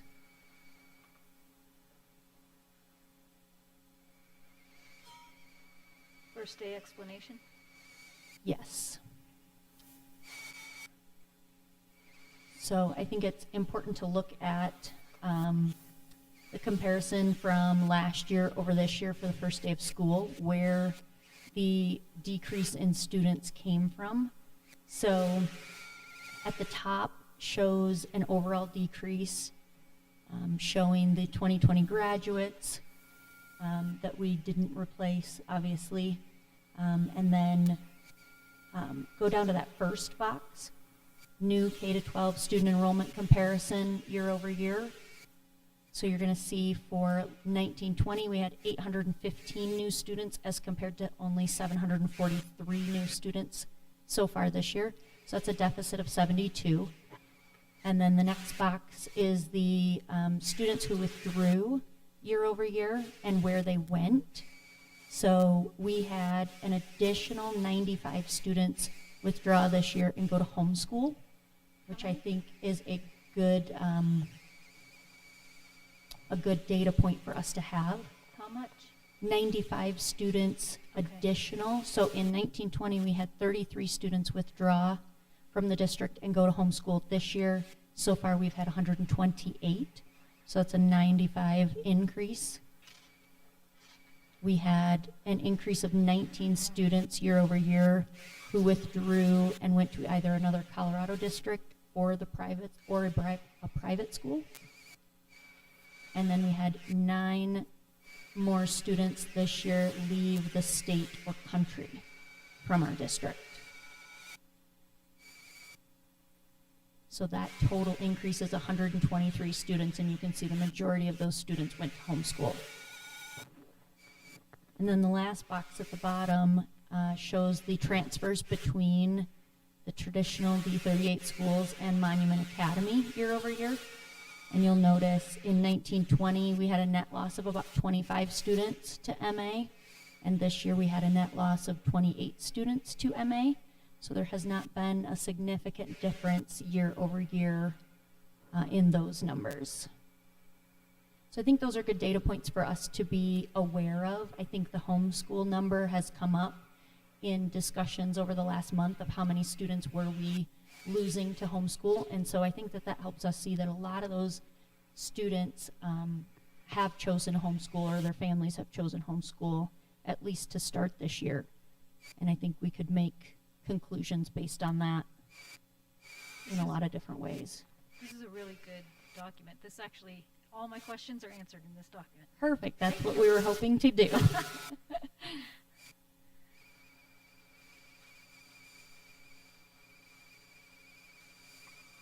Any Any other questions on the financial reports? Well, on the enrollment dashboard still. So Yes. one of the questions I waited on about engagement with the various models and so forth, this sort of answers it. You've accounted for everyone. Is there, so the October count, 1st of October, whenever that is, it'll reflect whatever the numbers are at the time, right? That's So, correct. How long before we'll see all of those numbers reported to the state? And the reason I ask the question, I'm looking for the new measure of opt-ins, opt-outs, right? I'm looking to see what the net effect is for our district for opting in or opting out of surrounding districts. And I don't recall when we know that. It's typically a 30-day window after the October 1 count for us to be able to submit all of our documentation to effectively count or account for every single student in our system. From that point, there's usually I think the state really has about 30 days to report back to us based on our report to them what they are counting or what they are not. We typically have a pretty good, within a plus minus of, I'd say usually we're about spot on. We're within no more than a handful of kids either way. So I would go so far as to say, based on what numbers we will have available to us beginning of October, which will be unofficial count, we should be able to project within plus or minus 5. And this year's a little bit different because there's potential for other fluctuations that we're going to have to just account for. But we should know by mid-November. I think no later than December, the state usually gets back that final count to us that is official at that point. But I think, as I mentioned, we'll be in a position where we're about spot on. And there's a couple of things that are in our favor at this point. Shanna's already identified one in terms of the projected budgetary amount that we built this year's budget off of was 6481. We're coming in right now at about 6485. Keeping in mind that you're accounting for HSCA in that, transitions, Monument Academy's enrollment is built into that, as well as preschool enrollment. There are different funding mechanisms respective to each of those students, as well as an online student factor that is also going to be built into the budget. But our understanding from that, my understanding is correct, is that it's only for students that are enrolled in an outside online program, not something that is within our system, that are going to be funded slightly less, about $300 net less, if they're enrolled in an outside online program. Essentially, if they're enrolled in a D38 online program, we will be funding them the same amount as what Correct. all of our students are. Yes, Okay. they are considered a D38 student if they're taking our online program. The last thing I want to call out, and it's just a reminder, based on our conservative budgeting process that we engaged in last year, or at the end of June, that we held true to a PPOR amount that was 7,080. 64. Thank you, 7,064. Whereas the total PPOR that we are going to be bringing in this year is going to be, I believe, 7653. 62. Okay. What are you looking at? Because He's on it. Okay, He's you're on on one of those good reports that we developed. So that is just something we need to factor into our conversations in terms And I of. was going to bring that up. Yep. So our current budget is still based on the 7064? Correct. And as you all recall, we said we were going to do flexible budgeting into January before we absolutely locked it down. We're certain now that the revenue, the PPOR, is 7662, correct? Yes, that's correct. So when we do a budget review, because we're not doing that tonight, but when we do that next month through the end of September, I would like to see us go ahead and use the actual Okay, we can absolutely do that. and see the impact. It essentially represents about an 8-9% up delta, yeah?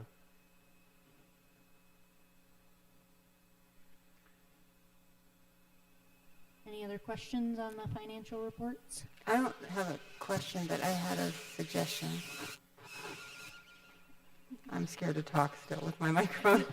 On the enrollment dashboard, since MA is opening up their new school site, is it possible to separate those now into East and West Campus?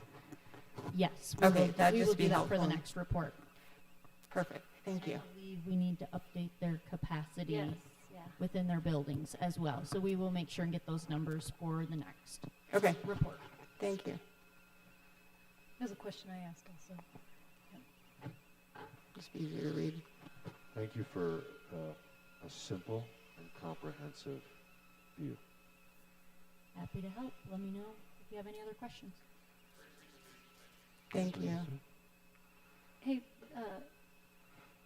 Mr. Taylor, one quick question or feedback.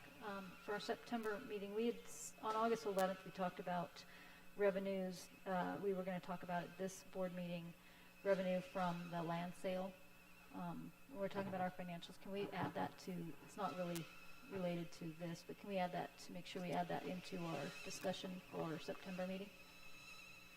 Yeah, in the work session and our board meeting, for sure.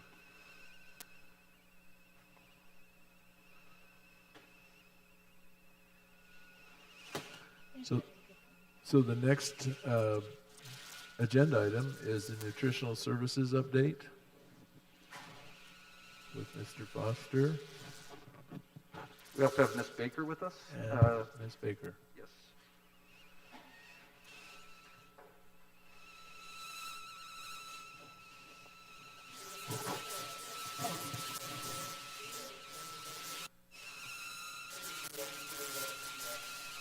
Yeah, I'm wondering, do we need to turn our mics off if we're not talking, guys, up there? Because This is off. that's what I'm wondering.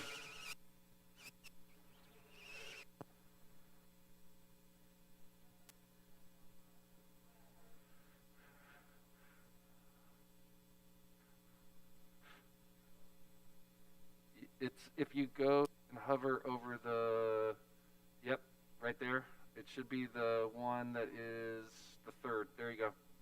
Yep. And then you can either arrow or, yep. All right.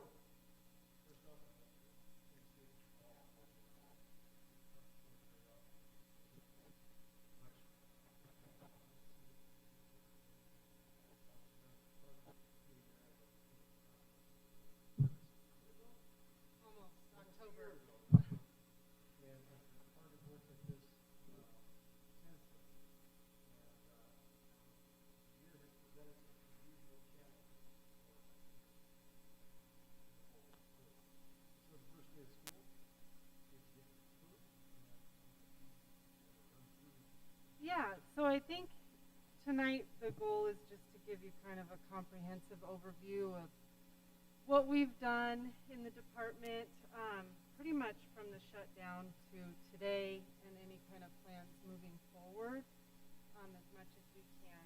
So back in March when we transitioned to, when we closed, we transitioned to remote feeding immediately. March 16th through the 20th, we actually donated all of our food and grab-and-go meals to Tri-Lakes Cares. So we didn't get any reimbursement on that. We gave the food away to try to provide easy access for families to get what they needed for that week. And Tri-Lakes Cares was able to distribute 207 grab-and-go meals to 93 area youth. And I think part of that number is that there just wasn't a whole lot of time to get the word out. In order to get those meals, the families did have to be members of Tri-Lakes Cares, which is a great organization, but I think we could have done more had we had a little bit more time. But then March 30th to May 22nd, we served free breakfast and lunch to students 18 years and younger, and these were students in any district, so they didn't have to just be D38 students, and this was because we were operating under the program for the summer food service through CDE, and actually then the reimbursement came from USDA. So for the summer food service program, you can distribute food to any student, and it doesn't need to be a D38 student. So in that time frame, we served 18,318 meals. Our 3 sites were Lewis Palmer High School, Palmer Lake Elementary, and we coordinated with Tri-Lakes Cares again to do that. And the reimbursement for the emergency feeding equated to just over $59,000. Quick question on that. What percent of the total expense was that 59,000 and change? I can get back to you on that. I actually don't know. Okay, thank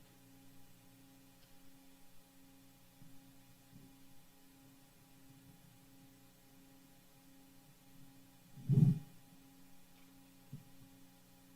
Okay, so then over the summer, we really worked hard to kind of coordinate how food service would look this year. And so right now, all meals, excuse me, are served pre-bagged, pre-boxed, and pre-trayed.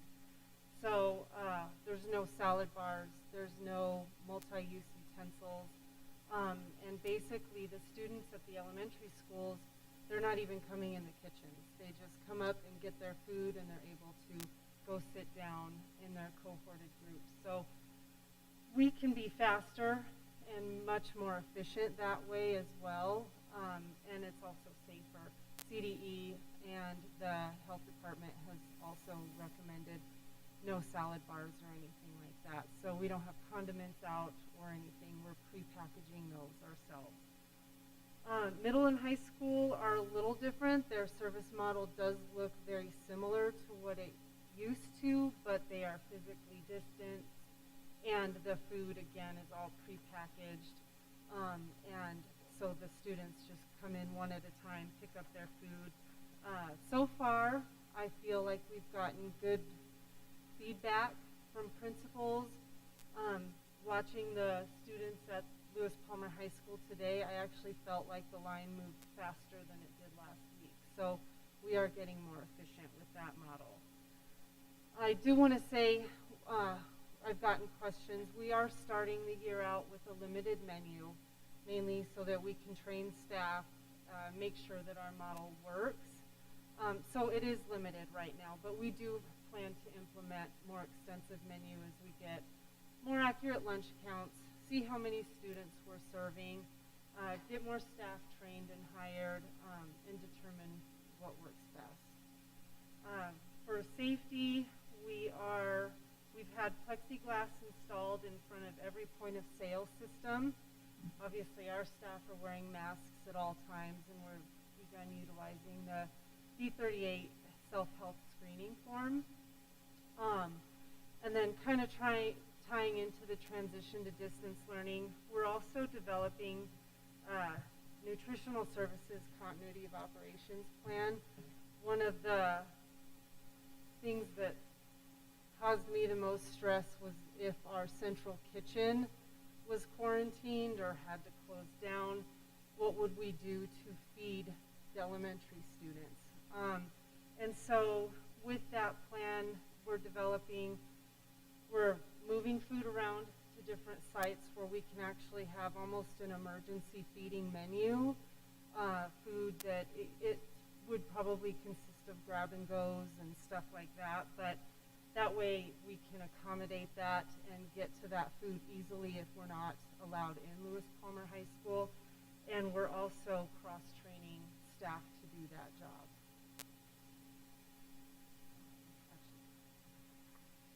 And then also, we've been purchasing bags, takeout containers, stocking up on food items that's easy to serve in this model. One challenge is we're competing with other school districts as well as other restaurants. Every restaurant out there is trying, to get the takeout containers. So we're getting creative in what we're using right now. Since we are serving the food to the children, we're able to use trays at the elementary schools, and we can hold on to our called clamshell containers for later use. And then also, if we transition, we do have plans that we think we can implement hot food items like chicken nuggets or something easy. We might do meal kits for multiple days. We may incorporate more sites to serve more students. I think last spring was a good lesson in what we can do better and where we can put, maybe our catering van can park for a short time to serve the most students that we can in that amount of time. May I ask a question? You had mentioned earlier that through the spring and summer, it wasn't, you don't check to see if they're Lewis Palmer School District students. They're just students, I'll say.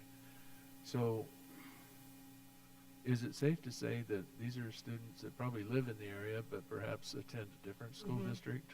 Yeah. But so it includes any children essentially in our area of influence. Yes. Okay. Yeah.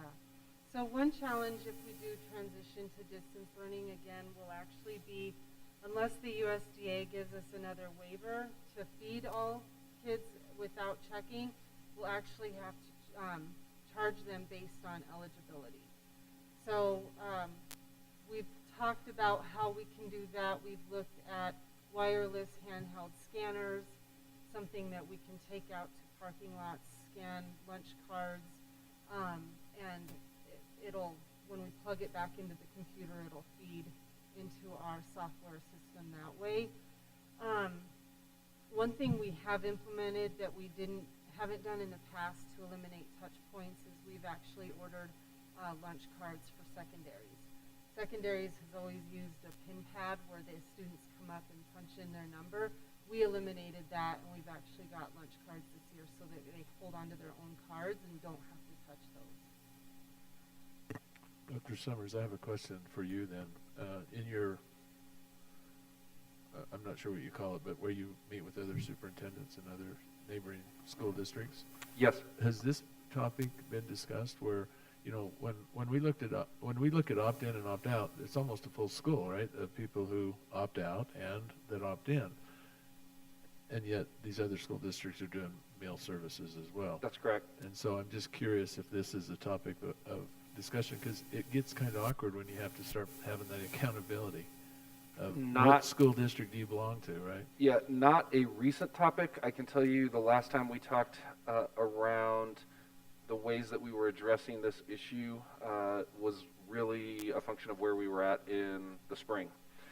So since that time, our focus has really been more around planning for the beginning of the school year. That being said, we can certainly revisit any of the topics that we are dealing with as an area.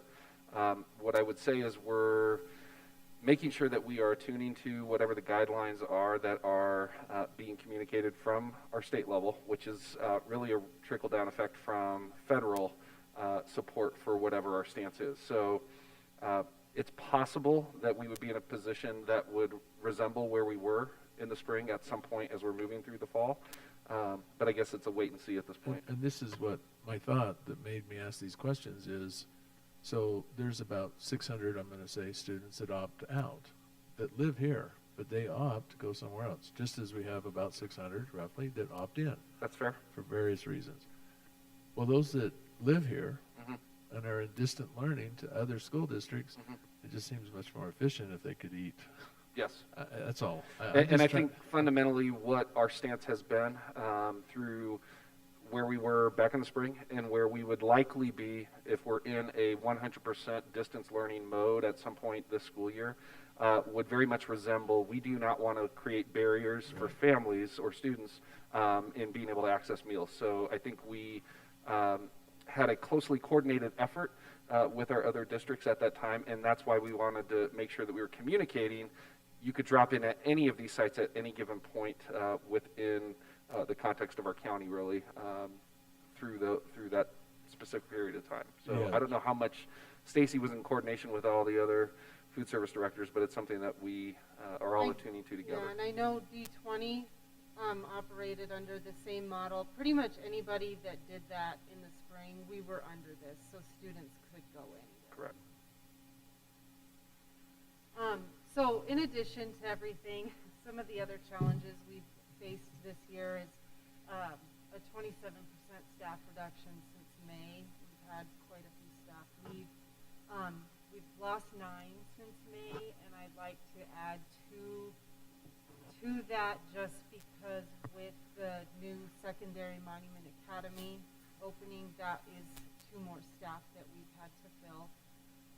So currently, right now, we still need at least 2 more at the middle school, 2 at Monument Academy Elementary, possibly 1 more at each high school, but I'm hesitant to say that that's a for sure. I think we'll know more in the coming weeks with, again, our numbers and what our model looks like. Possibly 1 more at Bear Creek, and we also, right now, are operating with 1 sub.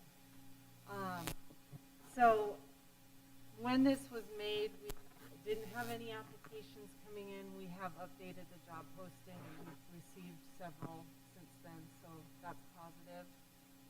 And then I know that Monument Academy also sent our job posting out to their parents as well, so.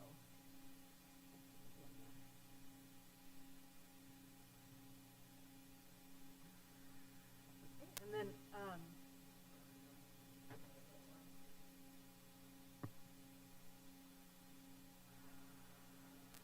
All right, I should be on. Now, in the past, the services that we provided at Monument Academy have been cost neutral. Is that still going to be the case with the second campus?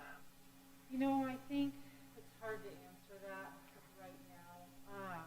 I don't know the full scope of the history of Monument Academy and the services we've provided versus what we've gotten in return. Only what I've been told. Okay. But so I don't think there's a way to really know yet until we really get into it. Okay, that's fair. Thank you. Some other items of note is that right now we are coordinating with Department of Human Services on the pandemic EBT funds. CDHS had a pocket of money set aside for families that during the school closure were eligible for free and reduced, or either on SNAP benefits, or even if they weren't eligible for free and reduced, they became eligible during that time. So these funds are, the families need to apply. They're not reviewed by us. The applications are reviewed by CDHS.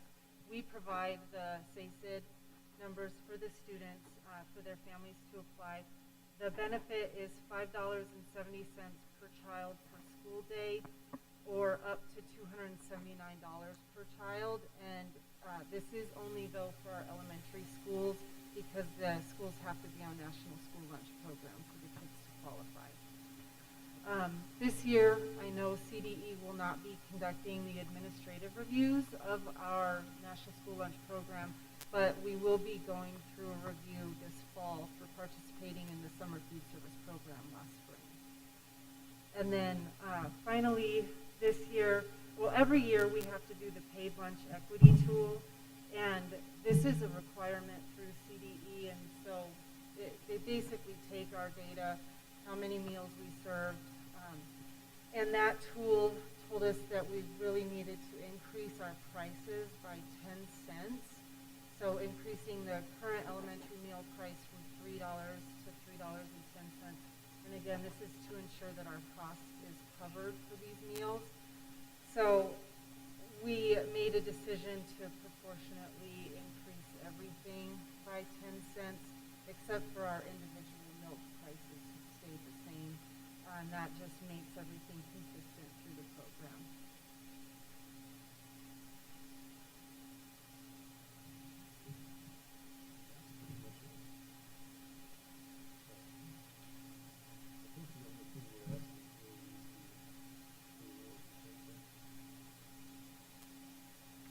Does that require board action? I wasn't working from a perspective of their approval being requested, because it's a function of federal law, essentially, correct? Okay. I think it's more notifying you so that you're aware of that 10-cent increase. Thank you very much.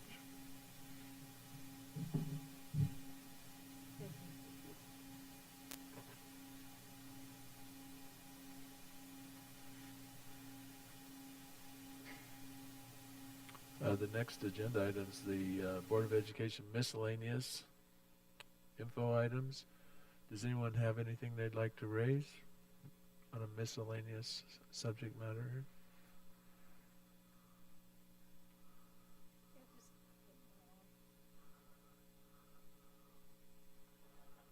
The only thing I wanted to ask, and I wanted to reiterate, is the discussion we had about, is this on? No, I don't think so. It says on.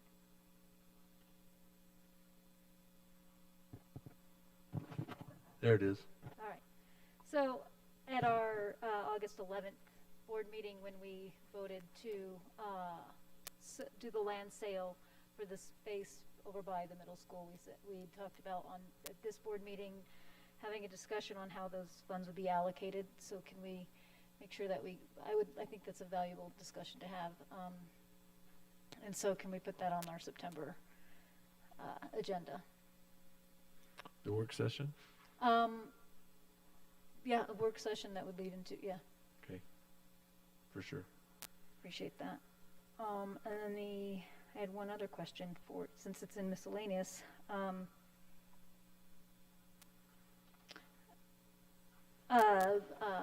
When we're talking about financials, and we've been talking, we've had some feedback from families on our our transportation fees, for example, and wondering if we could have a discussion as a board on how our rainy day funds are used when we're dealing with COVID.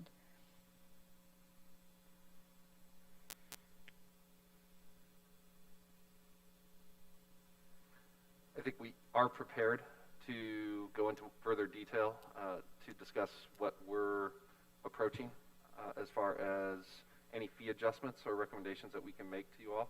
So we can absolutely put that on our work session agenda for September 8th, I believe. Thank you. I would just add that with Ron and Shanna and Casey, we have been slowly working on what financial reporting and analysis might look like, at what level, who's involved, etc. It's to define what the so-called utopia state might look like. I borrowed that term from Teresa. So, it's the to be, right? We're trying to define what the to be is, and then what we intend to do with that is try and, share it with all of the admin and the site-based admin and the community, just so that we can actually have financial reporting and analysis that's as transparent as possible. So we've just begun the process, and we'll continue to flesh that out over time. But that's the Big Rock 4 or 3. I don't know which one it was. 4, I believe. 4. Mm-hmm. Yeah, it's Big Rock number 4. So we've made some progress. We just, we're not racing to get something done. What we're really trying to do is just develop that framework so we can aim. And then once we get that aim identified, we will then do the gap analysis to determine how do we get there, from where we are. Anything else to add to that, Ron? No, I think hopefully you can hear me. No, I think that covers it. Thank you. Awesome. Anything else you guys want to add on your big rocks or your activities?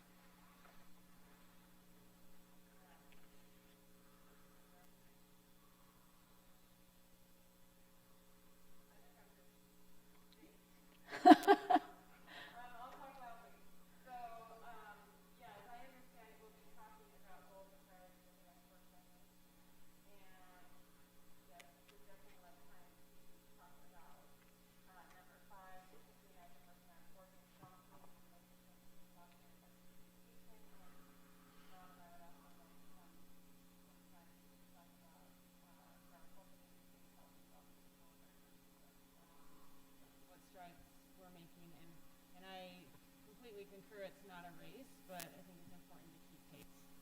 Mm-hmm. Yeah, momentum's crucial. Otherwise, nothing goes anywhere fast. Anything else before we move on? Excellent. So the last part is our consent agenda.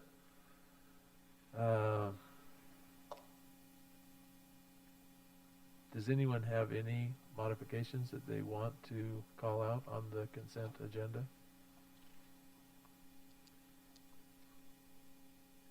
If not, I move that we accept the consent agenda as presented and approve those items that need our approval. Any discussion around it? If not, Kathy?